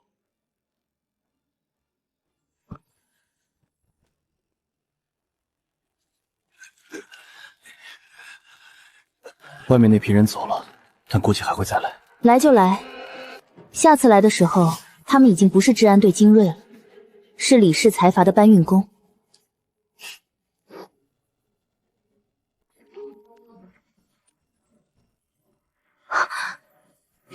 搞定！李氏财阀所有清洗飞艇的飞行路线，还有他们机甲的全部弱点数据，全都破解出来了。内城公告：鉴于垃圾星外围地级街区辐射指数严重超标，已演变为重度精神污染源，为维护帝国生态，李氏财阀将联合治安队对该区域进行人道主义全境化清洗，请无关人员切勿靠近。这些内城人太冷血，根本不把我们底层百姓当人。和身居高位的财阀硬碰硬，最是愚蠢。他们想用舆论压垮我们，那我就反过来，让全网都看清他们的真面目，瞬间来一波融资。各位网友，跟大家说件事，李氏财阀3天后就要带人踏平我们黑街作坊，可惜了，我们刚研发出特效药药膳，专门缓解贵族和军校生精神力躁动。绿豆百合安抚剂，现在全网开启付费预约，一份3000新币。倘若3天后我抵挡不住，遭遇不测，所有预约费用概不退还，就当诸位给我们牛马帮的心意。上链接。我操，卡在 C 级3年了，天天头疼的想自杀。财阀的药剂只有30%的安抚率，还卖10万一支。李氏财阀，你们多管什么闲事？谁敢动16老板，就是断我儿子的命根子。我儿子可是第一军校的尖子生。系统提示：预约成功5000份、3万份、10万份，账户余额5000万新币、800万新币、3亿新币。李氏的清洗舆论彻底没人信了，全网都在举报施压。11，拿着这3亿新币走黑市渠道，把所有高能电磁炸弹、顶级合金装甲全部买空。老蓝，把破译好的飞艇航线、机甲弱点下发给帮里所有人。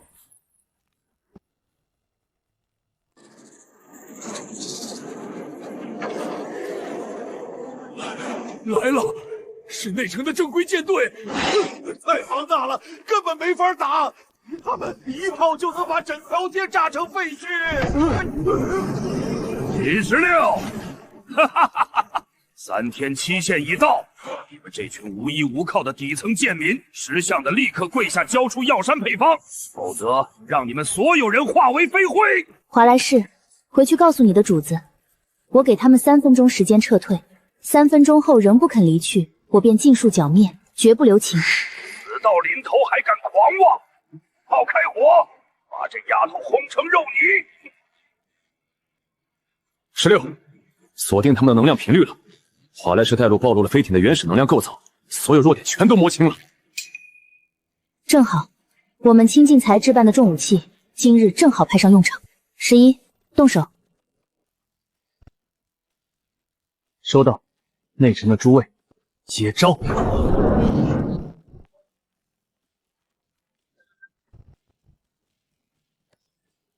第一组能量武器已经进入热状态，散热模块正在加载，瞄准模块对焦完成度73%，还需要大约50秒。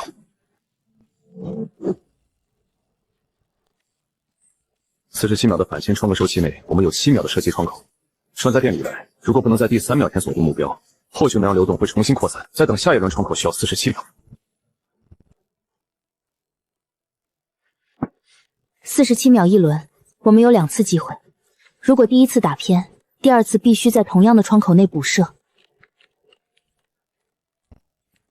武器本身已经做过预校准，只要你在前2次窗口期内给出准确定位信号，命中不需要2次调整。信号通道我已经预留出来了。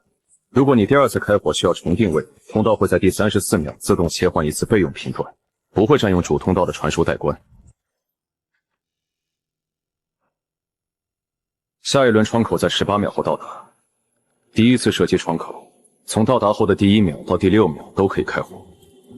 命中接缝位置不需要等待能量流峰值到来，只要在窗口期内命中即可。我准备好了，你在窗口到达前2秒给我一个提示信号。到达前3秒会有一个短促的提示音，到达前1秒会有重复提示音。开火窗口内我会保持静默，直到窗口关闭或者你命中目标。窗口到，命中，弹道落点于散热槽第3格与第4格之间，偏差在2厘米以内。当前输出功率已降至初始值的37%，预计还在持续下降。第一次命中之后，对方还有没有可能重新启动备用能量回路？如果他们选择悬停启动应急冷却，我们会有一个大约90秒到120秒的固定射击窗口，期间飞艇无法移动。那就不急着打第2发，等他们自己选择是继续用主回路低功率运行，还是悬停开启备用。无论他们选择哪一种，对我们都没有坏处。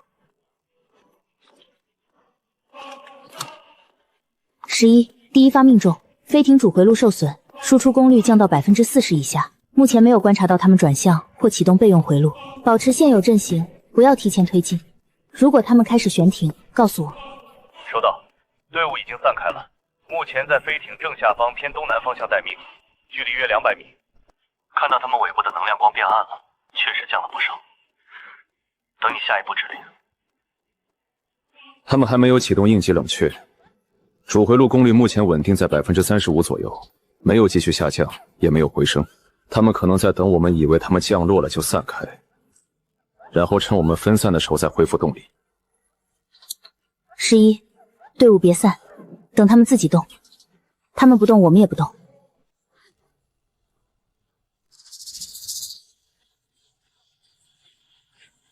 不好！遭遇超强电磁脉冲袭击，盾臂系子防御护盾全灭，飞艇失控了！炸了！飞艇炸了！16老板万岁！牛马帮万岁！100亿级的财阀飞艇，1秒钟就没了，这不可能，这绝对不可能！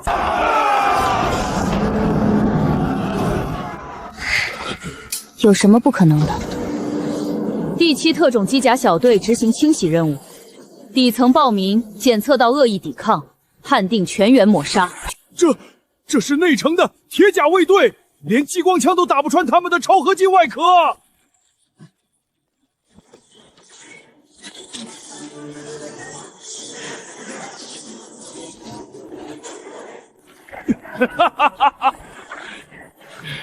林16，看清楚了吗？这就是财阀的绝对实力！你们那点垃圾军火，在超合金面前就是个笑话！今天你们通通都要死！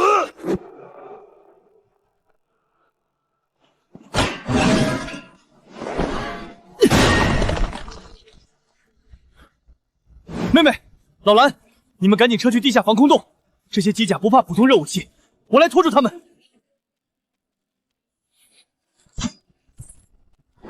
11，退后。所谓的超合金机甲，说白了就是没经过千锤百炼、结构不稳的破铁疙瘩。016，蓝医生，把昨天调配好的腐蚀药液全部倒进水箱，所有人准备开闸放水。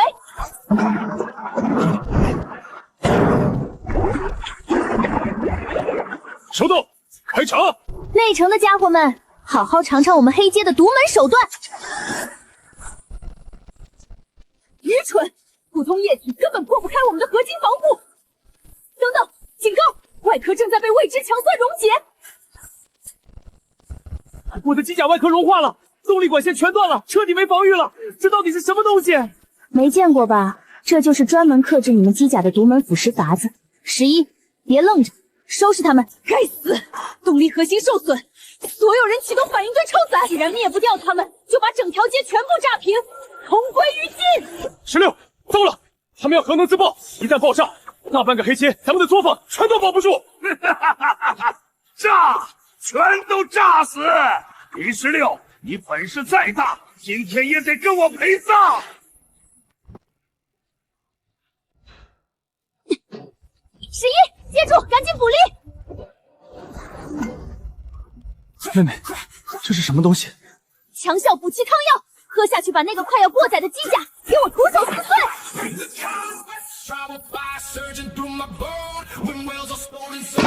啊！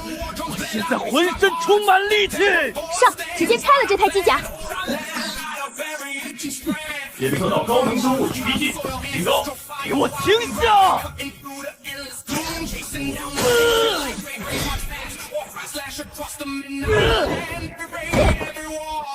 怪物！你们这些底层流民根本就是怪物！是一个牛逼，牛马帮无敌！号称精锐的特种机甲小队，不过如此。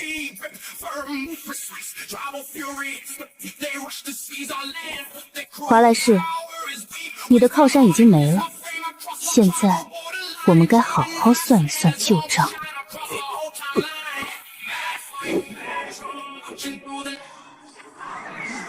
想跑，把命留下！不用追，让这些残破机甲回去，正好让李氏亲眼看看他们惨败的下场。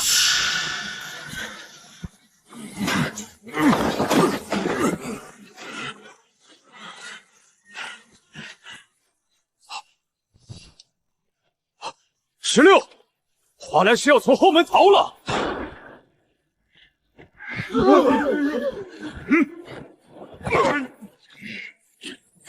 全都别动！谁敢上前，我直接打死他！李16，拿普通人当挡箭牌，你也太卑鄙无耻了！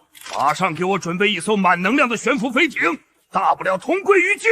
年前你废了我的精神力，如今还想残害黑街百姓，华莱士根本不配为人！哼！跪后，给我跪下，不然我真开枪！你的枪蓄能还要半秒，在你扣下扳机的瞬间，我有上百种方法让你死无全身。你不妨试试，是你的手快，还是我的手段快？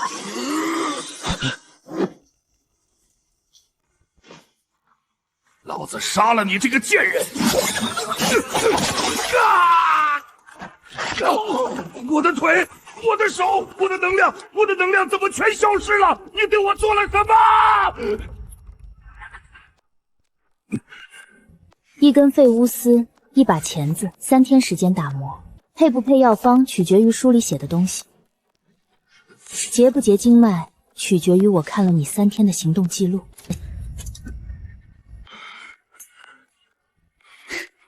你走路时右脚落地比左转重半拍。说明你右膝以前的旧伤影响了发力方式，右肩的护甲有一道新划痕，不是战场上留下的，是你在办公室门框上蹭出来的，说明你习惯用右肩顶门，而且最近经常进出同一个地方。手腕处的老甲位置不对，不在虎口再长根，说明你握枪的方式是后3指发力，10指虚扣。这种握法近战吃亏，一旦手腕被卡住就卸不了力。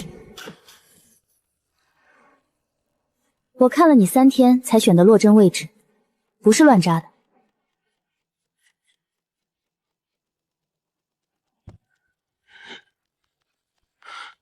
华莱士，你也有今天。你当年砸我诊所的时候说过一句话，你说在黑街治得了病，治不了命。你现在这副样子，你觉得是你的命，还是你自找的？林16，你们别得意，内城李氏财阀不会放过你们的。董事长大人一动手指，星际轨道炮就能把你们轰成宇宙灰尘。我在地狱等着你们。地狱？不好意思，那种地方不归我管，但在黑街，我就是规矩。11，把他扔到辐射最严重的垃圾山核心区去。好嘞，老子早就想这么干了。叛徒清断完了，接下来把华莱士之前占用的3条运输通道清出来，安排人值守。明天开始恢复物资转运。蓝医生，你把车间里能用的东西归个类，不能用的全部拆了当废料回收处理。然后11带人把地面清理干净，换一层新木屑，天黑之前弄完。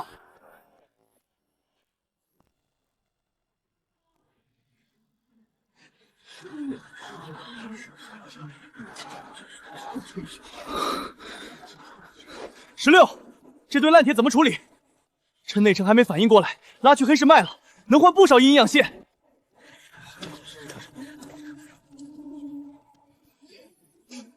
卖废铁，那叫败家。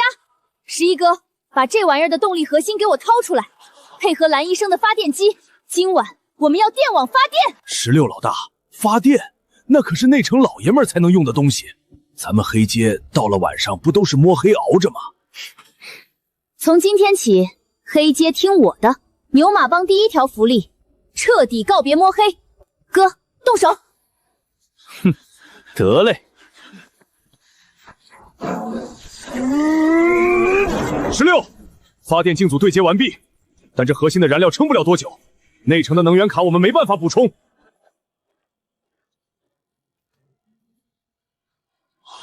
谁说要他们的能源卡？看到这桶没有？勇猛鸭新鲜干粉加上变异星光草捣碎的汁液，这就是我们的药膳萃取燃料。鸟粪加杂草，这能发电？试试不就知道了。兄弟们，把燃料倒进去。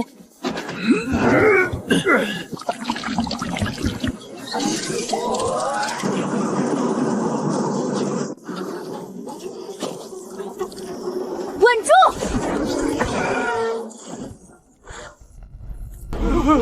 哭什么？以后天黑不用怕了，跟着我林16，有灯照着，谁也别想把我们按在黑暗里。看见没？我妹妹牛逼不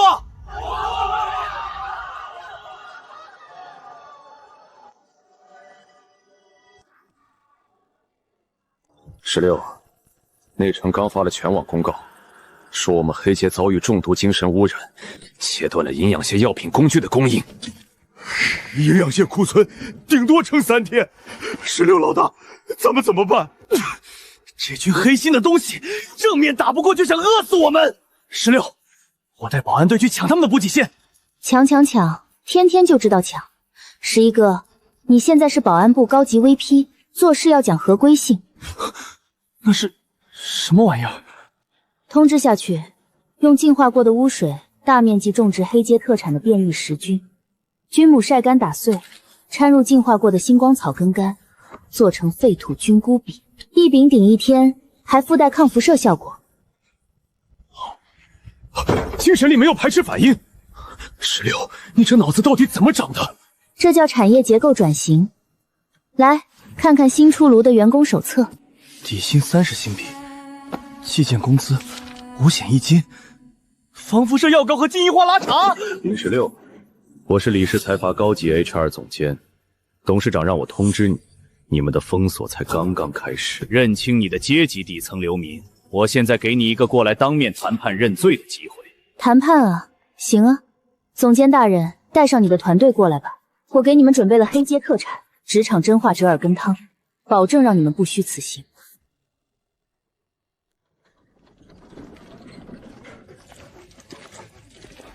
16老大，今天的产量翻倍了！大家伙为了那碗白米饭，昨晚愣是没一个人睡觉。积极性很高，但质量不能松。菌菇根部有黑斑的不要混进去。放心，我都盯着呢。谁混黑斑进粉碎机，我扣他半天工。第一批成品，经过污水净化线处理后，抗辐射效果比预期的好。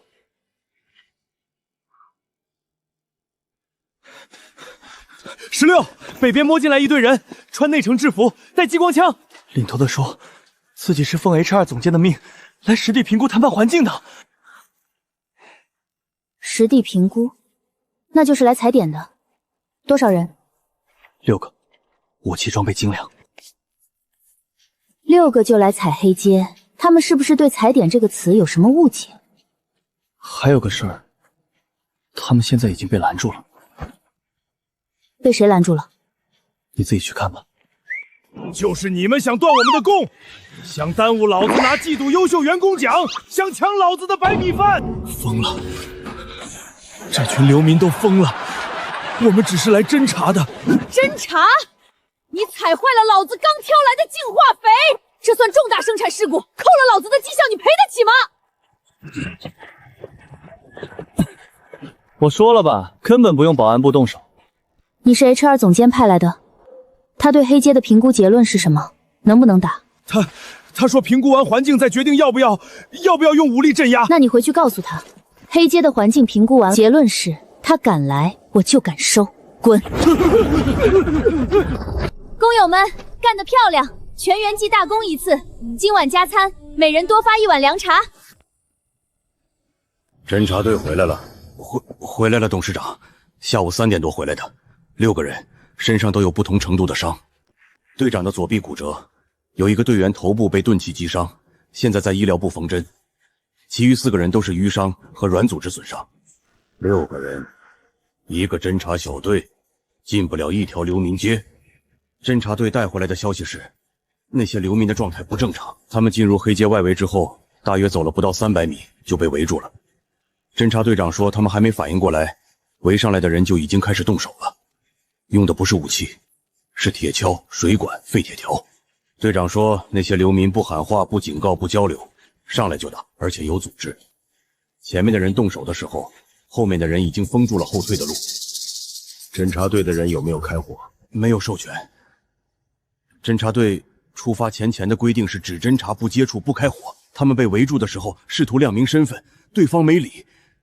侦察队认为对方在行动之前就已经知道他们会来，提前做了部署。一条流民街提前部署。部署这件事需要情报，情报是哪里来的？谁告诉他们的？还在查。侦察队回来之后，我们调了最近2周黑街外围的所有通讯记录，没有发现异常的频段和流量峰值。侦察队出发的时间是昨天傍晚决定的，只有6个人知道具体时间。宣传部那边没有提前接触过黑街区域，目前没有查到信息泄露的渠道，不需要渠道，他们只需要知道最近财阀会派人进去这件事。知道这件事的人很多，你说没有查到泄露渠道，是因为你查的渠道不对。你把范围收一下，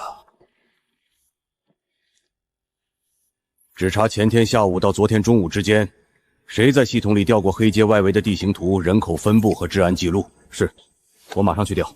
调完地形数据之后，把宣传部的人叫过来。宣传部那边具体什么方向？舆论净化方案，不用等什么正式流程。明天天亮之前，我要看到3条同时铺开的线。明白了。侦察队的人去医疗部处理完伤之后，让他们写一份详细报告，手写，交到行政部存档，你亲自去收。收完之后直接拿给我，不要让行政部的人经手。是。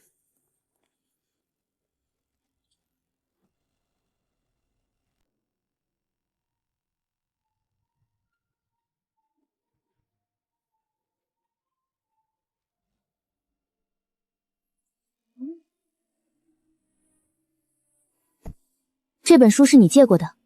你怎么知道？那一页的笔记跟你现在写的这道题的符号是一样的，你撕走了那一页。另外，你肩章上那个标识药剂师分支的学员，在军校里不太常见。我撕的那页是错的，书上的配方比例标反了。你如果照着做，做出来的不是药粉，是催吐剂。你怎么知道是错的？因为我写的。这本书的作者是我姑妈。她写那本书的时候喝了太多酒，有一节完全写反了。我撕掉那一页是怕有人照着做把自己药死。你是关家的？关平，第一军校药剂师系3年级，平时课程是配药、战场急救和军需药剂调度。药剂师协会那张挂了3年的1级药剂师最低年龄资质争议提案，是你牵头写的？你看过那份提案？看过。结尾有一段话写的是年龄与资质之间不存在线性关联，不是药剂师协会的措辞风格。那句话是你写的。药剂学新单，你如果之后考药剂师，别按协会给的参考书籍看书，你按这个书单看，3个月能顶他们2年。你在军校读药剂师，毕业之后是直接进军队系统还是走协会路线？军队系统挂名，协会那边做记录审核，两边都走，所以我知道协会的存档流程和军队的调动节奏。你想改资质条款，这两边你都得摸清楚。你刚才说想改写那个资质条款，药剂师协会那一套东西是你姑妈那一代人定下来的，你想改，绕不开他们自己人。绕不开就正面走。他们的规则里，1级药剂师考试通过的每一条成绩都要在协会存档，成绩单一式3份，1份留协会，1份给考试人，1份给推荐人。我姑妈在协会挂了7年的推荐资质，她愿意填推荐人的名字。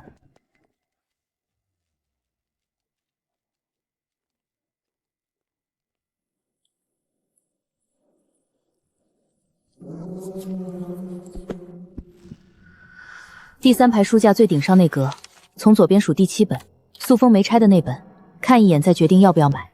关。那本书放了6年没人碰过，素风都没拆，你确定要？要。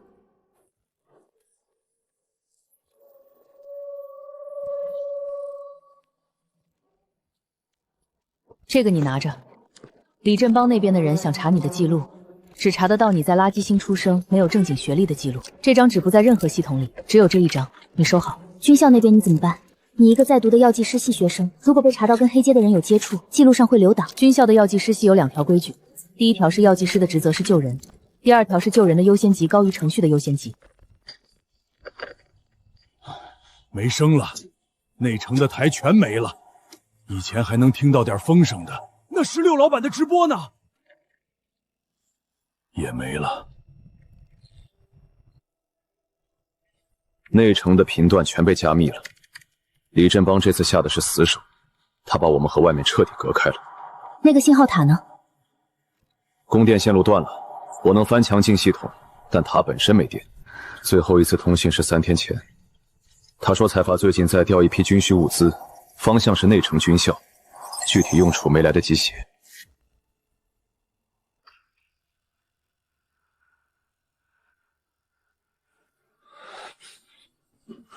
16，蓝衣神之状态能行吗？我看他脸都憋绿了。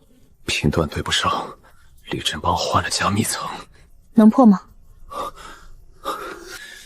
给我2分钟。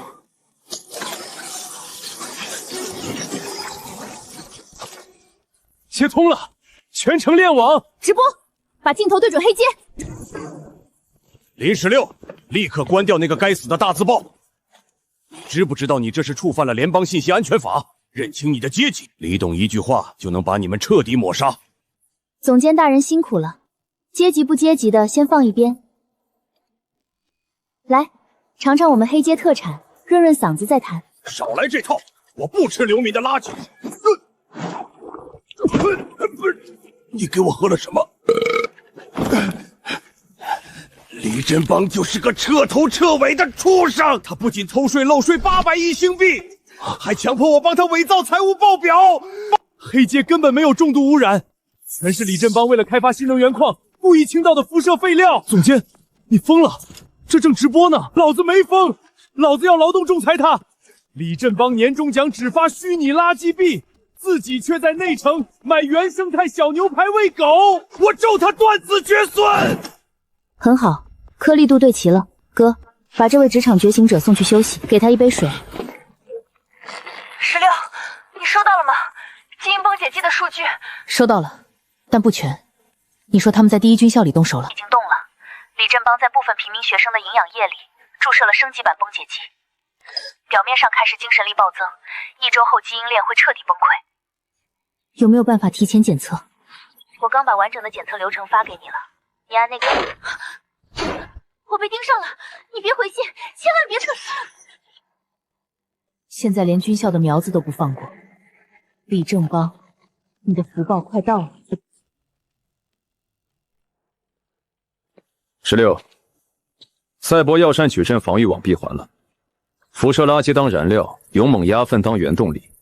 现在连内城派只苍蝇飞进来都得被刮一层油。16，我被盯上了。检测中心的加密档案，我复制了一份，藏在旧面馆门口第3块砖下。关平，他说藏了东西在面馆，看来他在内城待不住了。关平冒死传出来的东西，不能让第2个人经手。你打算亲自去？我明天天亮就出发。16，内城现在到处都是你的通缉画像，虽然那画像画的不太像，但悬赏金额够让半条街的人盯着你。所以我穿这个去。你带这个去内城？习惯了，不带它我不会走路。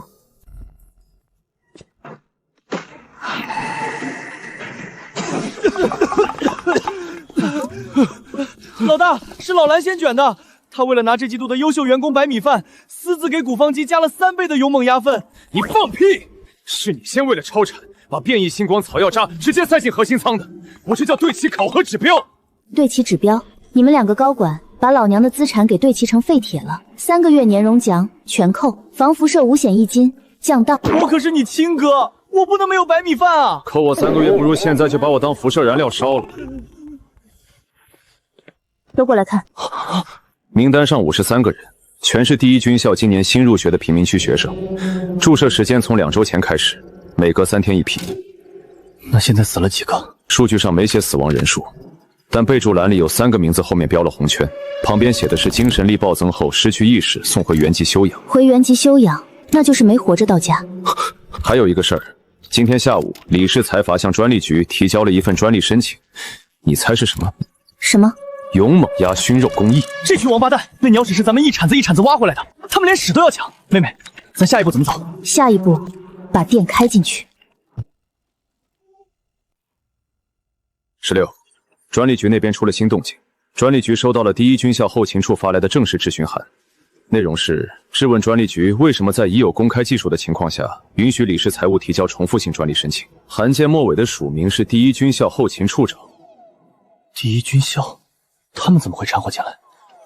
上次喝汤那个军校生，还有他同宿舍那个人。你是说那碗精神力安抚汤？他们回去之后，后勤处可能已经拿到了一部分数据。军校不缺钱，但缺能治精神力暴动的药。他们看到财阀在抢我们的专利，比我们还急。16，专利局的最终回复下来了，正式驳回财阀的强中申请。是关平的频道，他之前失联了这么久。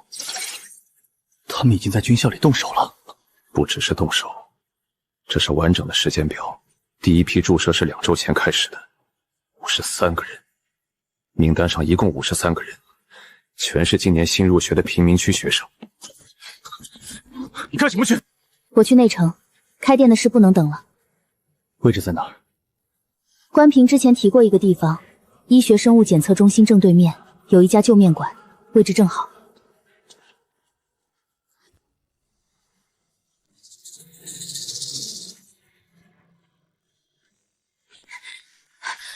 16，你疯了！把店开在检测中心正对面，内城执法队天天在这一带巡逻。慌什么？证件办齐了，合法合规。李氏财阀手伸的再长，还能平白无故砸一个合法纳税人的摊子？你喝汤还是吃面？我哪有心思吃东西？今天检测中心刚送进去一批军校生的血样，全被财阀封锁了，连我都没权限调阅。先喝了再说。如果财阀那边已经完成了第一批注射，我们现在做什么都赶不上。赶不赶得上，试了才知道。你帮我盯检测中心那边，血样数据出了什么例结果，告诉我一声就行。老板，来2碗网上说的那种汤，头快炸了。刚出锅的，趁热喝。我操，你没事了？不疼了，后脑那根筋不跳了。这汤是什么东西？就一碗汤，比财阀实验室的定向药剂还快，有效就行。下次别等到疼的试不了再来。我先走了，今晚老地方见。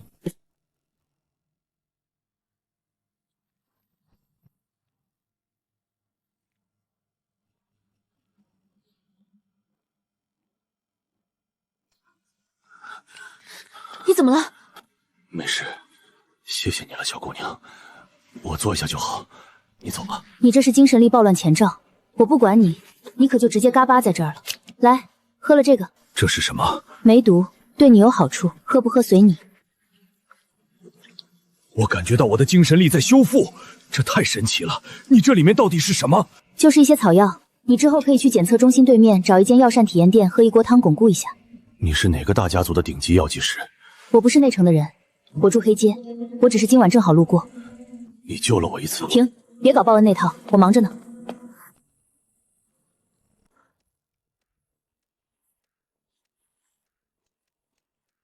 稳了，路上别急，汤洒了算你的，不算我的。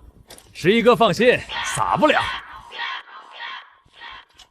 16，路线都对齐了，只要内城有单，10分钟内绝对送到。骑手都是老熟人，路熟嘴严，跑得快。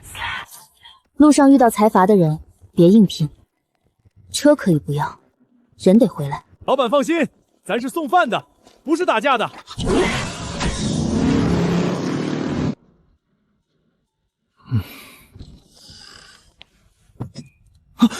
别敲了，我背。这一页的星光法地乱公式还没写。16，你干脆一勺子敲死我吧，和治安队干将都没这么累。这些字他们进不了脑子。进不了脑子就用手抄，抄3遍，抄完再背。16，你以前从来不逼我学这些，你老实告诉我，为什么非要让我考上内城的大学？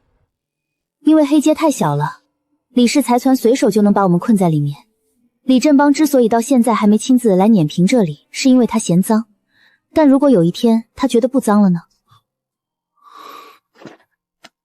那你教我。不要脸，太不要脸了！16，内城药剂师协会刚刚发了全网通告，取消了你和11的考试资格。凭什么？我连着熬了半个月，公式背的都能吐出来，说取消就取消。财阀向协会施压，我们流失药膳没有经过临床检测，属于非法行医和违禁品研发。慌什么？他们越是急着取消，就说明他们害怕。老蓝，别管他们，把直播打开。现在开直播？开。今天我要现场炼制基因稳定药膳。药剂师协会不是嫌我没临床数据吗？那我就在全网面前做给他们看。内城的各位高管老爷们，听说你们嫌我的东西不合规，那今天我就做到让你们没法吊销为止。第一步，变异星光草和甘蔗耳根按3:1比例混合，捣碎成细粉。这一步的目的是中和星光草里面残留的微量辐射。第二步，加入辣辣草粉，注意辣辣草不能多，多了会烧精神力。标准用量是每升汤液加2克。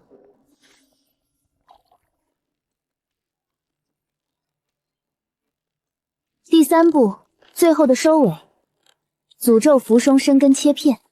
这一步必须在关火前30秒完成，早1秒晚1秒，效果都会打折。这就是今天要配的基因稳定药膳，配方和步骤都公开了，谁都能做，但效果怎么样，我不说，让喝了的人自己说。他在直播里的配方步骤我看了，跟之前我喝的药汤里面的成分差不多。那校长，你去送面锦旗，我不方便直接出面。校长，这个丫头救过我的命，我顺带帮她长点声望，然后你再去敲打其他机构协会。她这个人，我第一军校招了。是。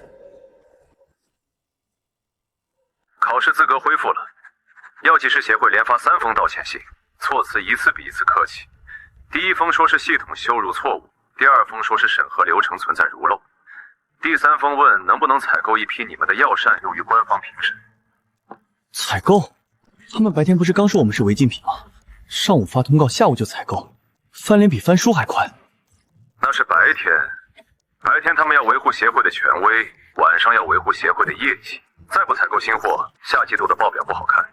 所以道歉信写的不是我们错了，写的是市场确实需要你们，差别不大，但他们自己觉得体面一些。校长送来锦旗之后，军校有没有后续动作？军校后勤处今天下午发了一份意向函，内容是希望与黑街药膳体验店建立长期定点供应合作关系，措辞相当正规，盖了公章，落款是后勤处副主任，没有提锦旗的事，也没有提考试的事，就是一份供货合同意向书。合同意向书是发给谁的？发给药膳体验店还是林16本人？发给药膳体验店，收件人写的是负责人手。那我考药剂师资格证的事呢？军校那边没有直接通知，但药剂师协会在承认我的考资时，在他们的官方记录里标注了一条附注，说该考生由内城第一军校附属机构推荐。附注是系统自动生成的，我是手动填的。他们想通过这个方式确认推荐关系的合法性。至于电报，目前没发。16，那书说什么了？他说让我也去考。你之前不是说只要11考进去就行吗？你给他做资料整理和配方支持，他自己去考。不过说来也神奇，没想到16觉醒精神力后的异能是一本书。刚开始觉得这东西翻来覆去就是自动显示信息，现在越用越觉得他像是记了什么。之前是之前军校校长不来送锦旗，全网不知道药膳的效果，考试资格还被卡着。李振邦以为只要封锁黑街，卡住考试资格，就能把我们摁在原地。但现在不一样了，所以接下来运校内部的年度推荐名额里会多出一个名字，这个名额会送到我手里。如果我不去考，名额就会落到其他人头上。林11考进去，军校多一个学生，我也考进去，李振模那边就会多一个变量。那你想怎么做？考，不仅要考，还要考第一。他们拼了命想关在门外的，就是他们不想让进来的人。如果他们不想让进来的是我，那我就在他们的考场上排第1名。排名出来之后，他们自己决定怎么处理，是承认第1名的成绩，还是改规则重考。无论怎么选，他们都要公开操作。你打算什么时候报名？明天。药剂师协会的报名系统开放到后天截止，明天填完表格，后天上交。那报名资料里推荐人那一栏，你准备填谁？第一学校的校长，他现在算教育机构负责人，并且他刚送了锦旗，能证明他确实认识我。另一个推荐人我还在想，明天填系统之前决定。16、11，快过来看这个！外太空有异常能量信号，频率不对，不是通讯，也不是交通信号，是军用级别的定向能量发射前的预兆信号。什么信号？财阀又来仲裁了。之前他们把仲裁文件发给协会，现在改发能量信号了。不是仲裁，是轨道炮的能量预兆信号，发射前的锁定信号。坐标已经锁定了黑街广场中央位置，误差范围不超过50米。我确认了3遍，从信号模式、频率波段的重复周期到锁定参数的编码方式，都跟军级轨道炮的预兆信号一致，没有误差。锁定时间是多少？24小时后，发射窗口从锁定信号发出时开始计算，到发射指令触发之间的时长是24小时，口径是军级标准。单发能量等量能把整个广场刮掉3层地皮。什么？覆盖范围超出广场边缘约200米。信号发射源来自内城轨道防御平台，距离黑街上空约6000公里。锁定信号发出之后有没有取消机制？还是说一旦发出就无法撤回？锁定信号本身可以在24小时内随时撤销，撤销指令需要通过轨道防御平台的指挥台发出加密确认信号，但撤销信号需要2个授权码同时生效，一个是轨道防御平台的指挥台，一个是初始发射指令签署人。那签署人是谁？锁定信号的底部有没有授权签名？签名是李氏财阀董事会的数字化章印，签署时间与锁定信号的发出时间是同1分钟，也就是说，李振邦签。黑街非法武装组织已被联邦定性为反联邦势力，鉴于你们顽固不化，拒绝归顺，24小时后，内城将执行轨道炮毁灭性清除。坐标已经锁定，你们愿意投降的，现在可以步行离开黑街范围，留下的人在清理执行前自动视为放弃生存权。轨道炮，那是能把整条街掀掉的玩意儿。跑啊！再不跑连灰都不剩啊！都给我站住！慌什么？腿长能跑得过太空落下来的激光吗？从锁定到落地，你跑得到黑街边缘吗？轨道炮落地时间不超过10秒，10秒我能跑500米，黑街边离这里5公里。那你跑啊，你跑500米，炮落地你死；你站在这儿，炮落地你也死，有什么区别？跑不跑他都炸，先弄清楚炸不炸，再决定跑不跑。林16，交出核心数据和所有药剂配方，跪下认罪，我可以撤回命令。去，李振邦，你少跟我玩这套空手套白狼。我交配方，你撤命令，撤完再发一道命令，谁拦得住你？你拿话来换我的货，你的话值几个钱？你的配方不值钱，那你留着，黑阶被炸平之后，配方跟着一起熔掉。炸平黑阶，你损失更大。黑阶的药剂产能占内城周边辐射病用药总量的40%，你内城的药价涨多少？你算过没有？你董事会那帮人不会让你炸。董事会已经通过了决议，你是在拖延时间。你把黑阶炸了，内城药价翻3倍，你财阀的药厂产能不够填缺口，到时候患者上街，你的股票跌多少？你董事会算过这笔账吗？你一个流民跟我说股票？我说的是你的钱袋子。你不在乎人命，你在乎股价。16，轨道炮的能量信号数据我已经整理完了，锁定时间、坐标、授权签名都有。老蓝，把刚才截获的轨道炮能量信号数据原封不动给我发到全星际主频段。李振邦不是想让我跪吗？我让他先给全星际跪一个。发完了，全网同步，3个主频段都在转发了。你发了什么？你刚才那段全新广播之外的东西，轨道炮的瞄准数据、锁定坐标、授权签名的记录，全星际都在看。你猜，他们看到轨道炮瞄准的是贫民区的时候，会喊你董事长，还是喊你屠夫？那个授权签名不在公开渠道可查范围内，不需要查。你猜到时候还有多少人愿意听你说话？你在威胁我？我在转播，你发全书广播的时候，你也在威胁我。我现在只是让更多人听你威胁。轨道炮的锁定数据在公众频道上停留时间越长，对你越不利。你自己决定继续炸还是撤回命令。你还有23小时50分钟，自己算。转发量已经突破2000万了，听见没有？2000万人在看你的脸。你继续站在这里跟我耗，还是回去开会？你选一个。你刚才说他撤走的信号是什么？信号切断时间是晚上10点40分，不是信号中断，是他手动关闭的。切断之前有一组内部通讯信号从同一个频道发出来，内容被加密了，但目标地址指向内城行政厅。行政厅？他打完轨道炮威胁之后发消息给行政厅，说明他内部也在走流程。行政厅对他也有限制，不然他不需要通知他们。你把这组通讯记录也存下来，下次他再来的时候放给全星系听。光发数据有用吗？那炮还在天上充着能呢。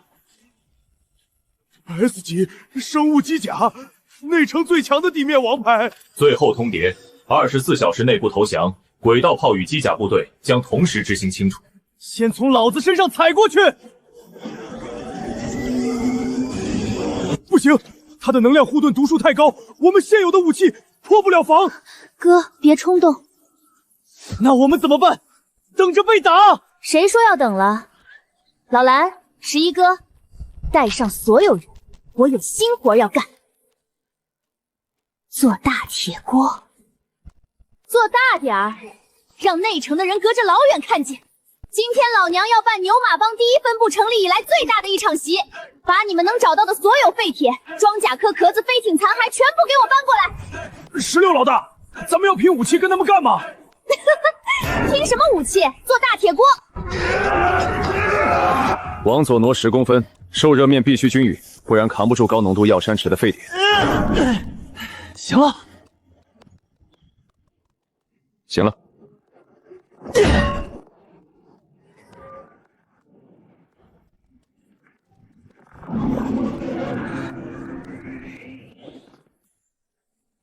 告诉所有人，今晚抓紧休息，明天天亮听我口令，正式生活。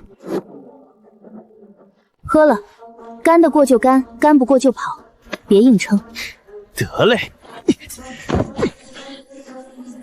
精神力波幅突破地级，还在涨，细胞活性翻了3倍。11，你现在感觉怎么样？感觉能拆2辆。能量人被徒手接住了，不可能！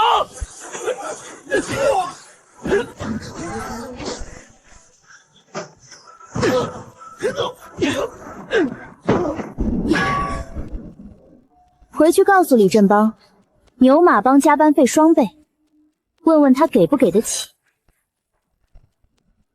16，能量读数正常，铁锅没裂。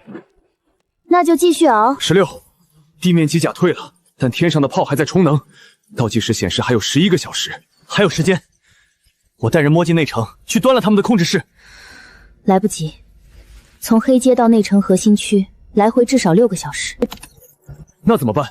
轨道炮锁定的是整个黑街的坐标，铁锅防不住从天上下来的东西。基地里剩下的药材还有多少？变异星光草、折2期、诅咒芙蓉根基，加起来还有10几吨，本来是留着下个季度用的。全都用上，装车，运到火山口去。10几吨药材运到火山口，你要干什么？熬汤，熬一波够整颗星球喝的大锅汤。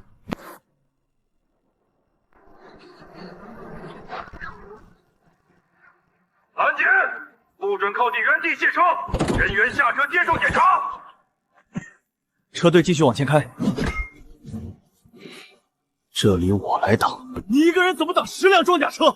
他们有激光枪，你手里就一根铁棍子。你开你的车，别管我怎么挡。财阀把面的秘密。他们要是能打中我，我早就躺在地上。往前开，别停！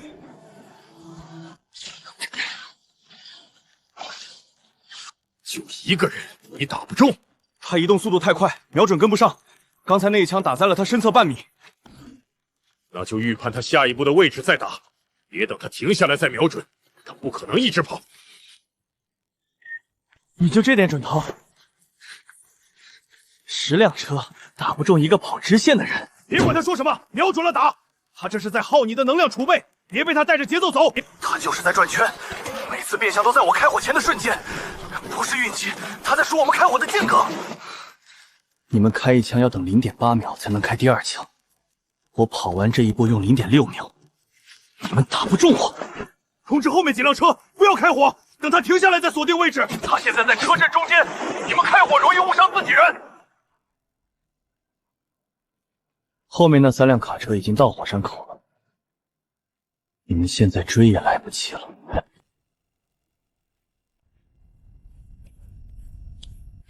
倒进去，全部倒。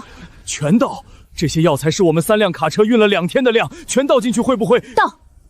烧完一批再运下一批，现在不烧，等财阀的飞艇落下来就来不及了。可是这些药材熬成药膏，能卖很多钱，就这么烧了。药膏值钱还是黑街值钱？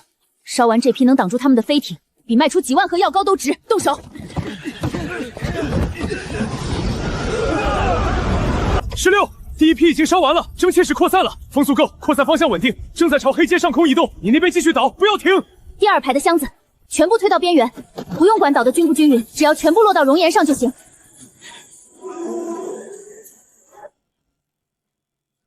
16，第1艘飞艇的能量信号开始降了。10分钟之后，如果蒸汽浓度达到他们发动机的吸入零值，核心动力舱会直接停机。转速降到多少了？有没有超过50%？第1艘降到63%了，还在继续降。第2艘刚进入蒸汽层边缘，还没开始降。如果他们2艘同时进入高浓度区域，停降会比我们预想的更快。盯紧第2艘的度数，它一降就告诉我，不用等降到50%，只要开始降就通知我。第1艘降到42%了，第2艘也开始降了，刚才在97%，现在89%了，降速在加快。继续报，每降10%报一次。第2艘70%、68%、54%，第3艘也进覆盖区了，动力舱降的比前2艘还快，信号变动明显。3艘都在降。对，第2批飞艇刚才也进入了覆盖区，一共4艘。现在7艘飞艇里6艘动力在下降，剩下1艘还没进入高浓度区。等第7艘进了覆盖区再告诉我。如果那艘没进，或者绕行，也要告诉我。第7艘进入覆盖区了，动力舱正在降频，降速比前几艘慢一些，但确实在降。16、7艘全进了，全在降。降到多少了？第7艘还在80%以上。前6艘最低的已经降到18%了，基本等于停机状态。他们现在没有推进能力了，1艘都没剩，全灭了，1艘都没剩，空中现在是死城。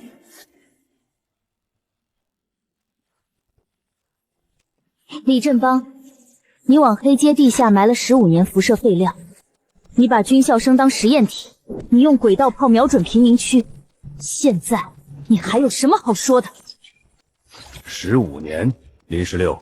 你对时间的概念太随意了。废料堆放不是我的决定，是财阀上一任决策层批准的。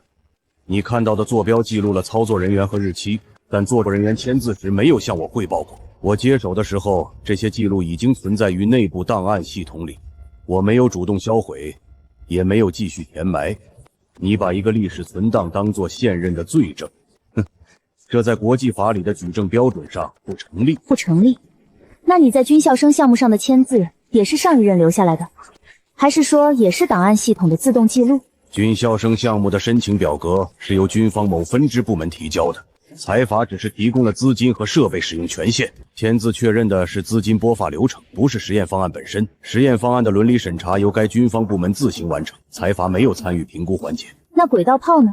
轨道炮的能量鲜明匹配记录也是军方部门提交的，财阀没有参与瞄准方向的决策。轨道炮瞄准系统由内城安全委员会备案管理，财阀拥有使用权，但最终锁定目标的权限由安全委员会确认。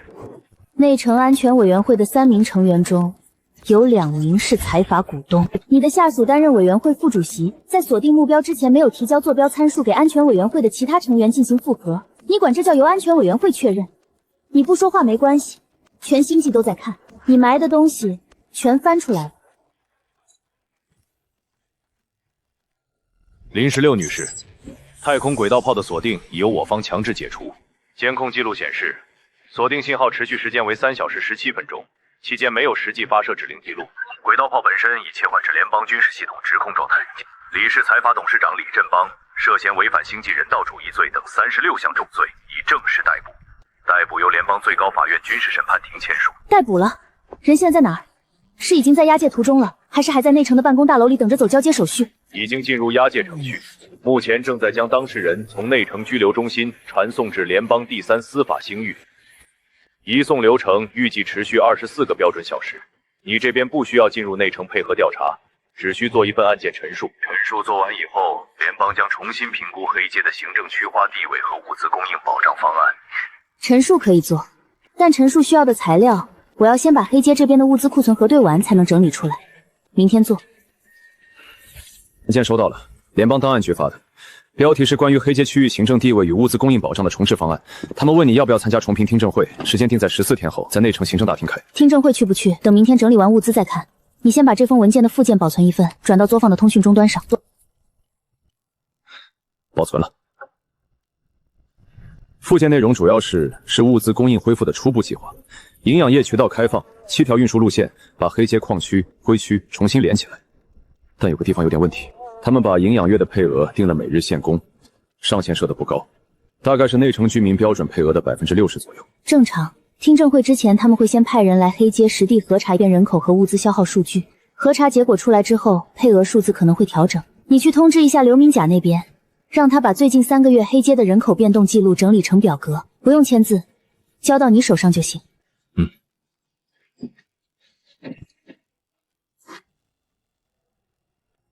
16，联邦批文下来了，撤销黑街流民定性，设立为药膳自治试点区，牛马帮获得合法居民组织认证。试点区认证下来就行了。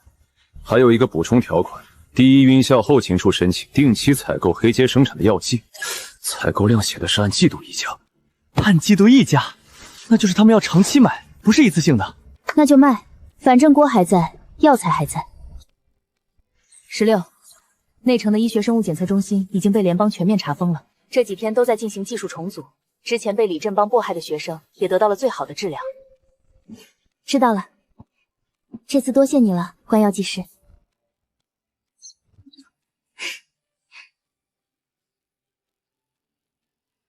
老蓝，11哥，黑街的事儿算翻篇了，接下来咱们也该去准备我们自己的终极考核了。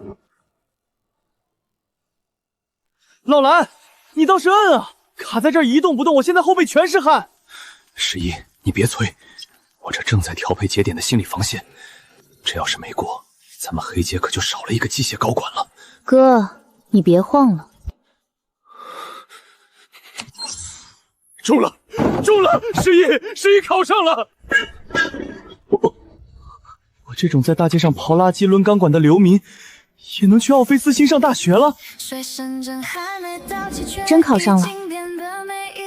11哥，从今天起，你不是什么垃圾星的流民，你是正儿八经的机械工程系高材生。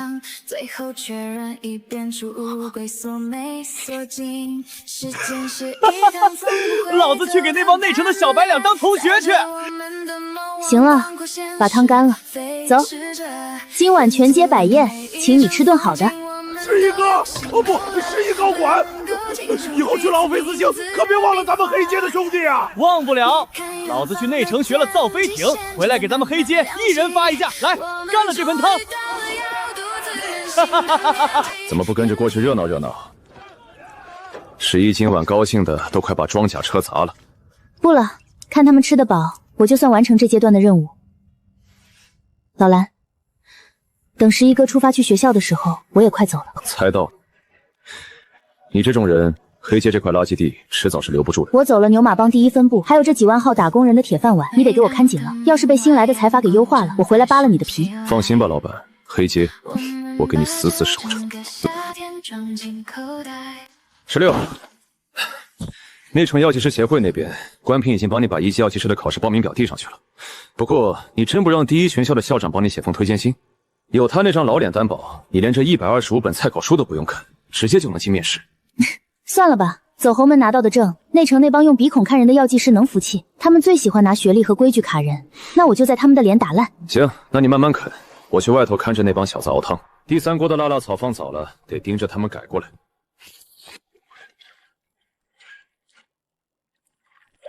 第3锅辣辣草放早了，你先把火关小半圈，下一锅等水烧到冒小泡了再放草进去，放完搅3圈，别多搅。懂了，3圈，不多搅。看完了？还差3章，今晚能看完。你把那本星际药剂学基础翻完的时候，你在低温萃取那节画了一行线，那节有什么问题？低温萃取那节第3段举例用的是汉罗壳提取物，但汉罗壳的有效成分在40度以上会分解。如果按照他写的低温标准来提取，实际上什么也提不来。我查了附录的参考文献，那条引用来源是错的。你一个考生，看校考书还能找出编书人的毛病？找出来总比考试的时候才发现好。你继续盯着他们熬汤，我上去把最后3章看完。唉，前世被老板逼着天天加班到凌晨4点，没想到换了个世界，老娘还得为了考试熬通宵。行了，连你都催我睡觉。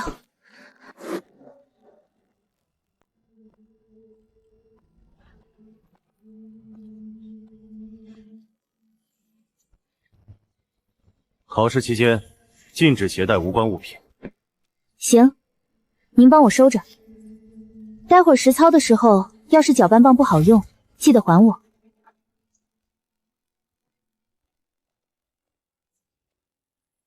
不称重，这里是考场，不是黑街。药性凭手感，这株采的早，含水量偏高，我按手感去水，才得出实际的有效含量。时间少了4分钟，省了什么？省了静置沉淀，我直接用控温替代，先83度，再升到86度，玄羽无会自动沉降，效果一样。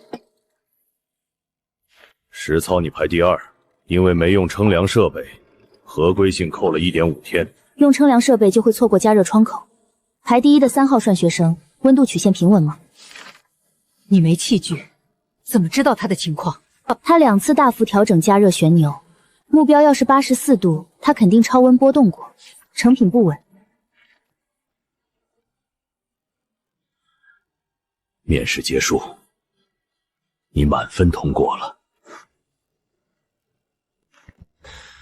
带走的药材我都封好了，变异星光草和甘蔗2菌各10包。奥菲斯星那边药材贵，自己带比现买划算。明天的非洲票我买好了，3张。第3章退了吧，我就不去了。黑街这边的事还没完全理顺，自治区的文件刚下来，需要一个认识人盯着。这个你留着，配方都在你脑子里，权限我已经给了。以后内城那边的采购单来了，你看着签就行。阁楼第3个铁皮柜里有2本手写册子，一本是药方，一本是配比记录，你留着用。你的诊所如果缺人，让老李叔那边调2个人上去帮忙。知道了。你那个药剂师招牌放着也是放着，该用就用。哥，走了，回去早点睡，明天要赶早。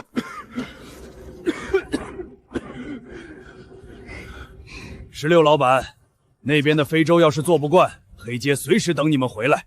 作坊的位置还给你们留着。汤记得每天熬，药渣别倒，晾干了收起来，晒够3个日头还能做第2批。你们有事找老李叔，我走之后作坊交给他管。他怎么配药，怎么分装，怎么做账都清楚。11哥，去了那边要是受了欺负，随时发消息，咱们全街几万人坐飞艇过去给你们撑腰。还回来吗？回，等我学完。回去吧，好好熬汤，等我学成回来，给你们造大飞船。你那飞船得带厕所的，不然谁坐呀？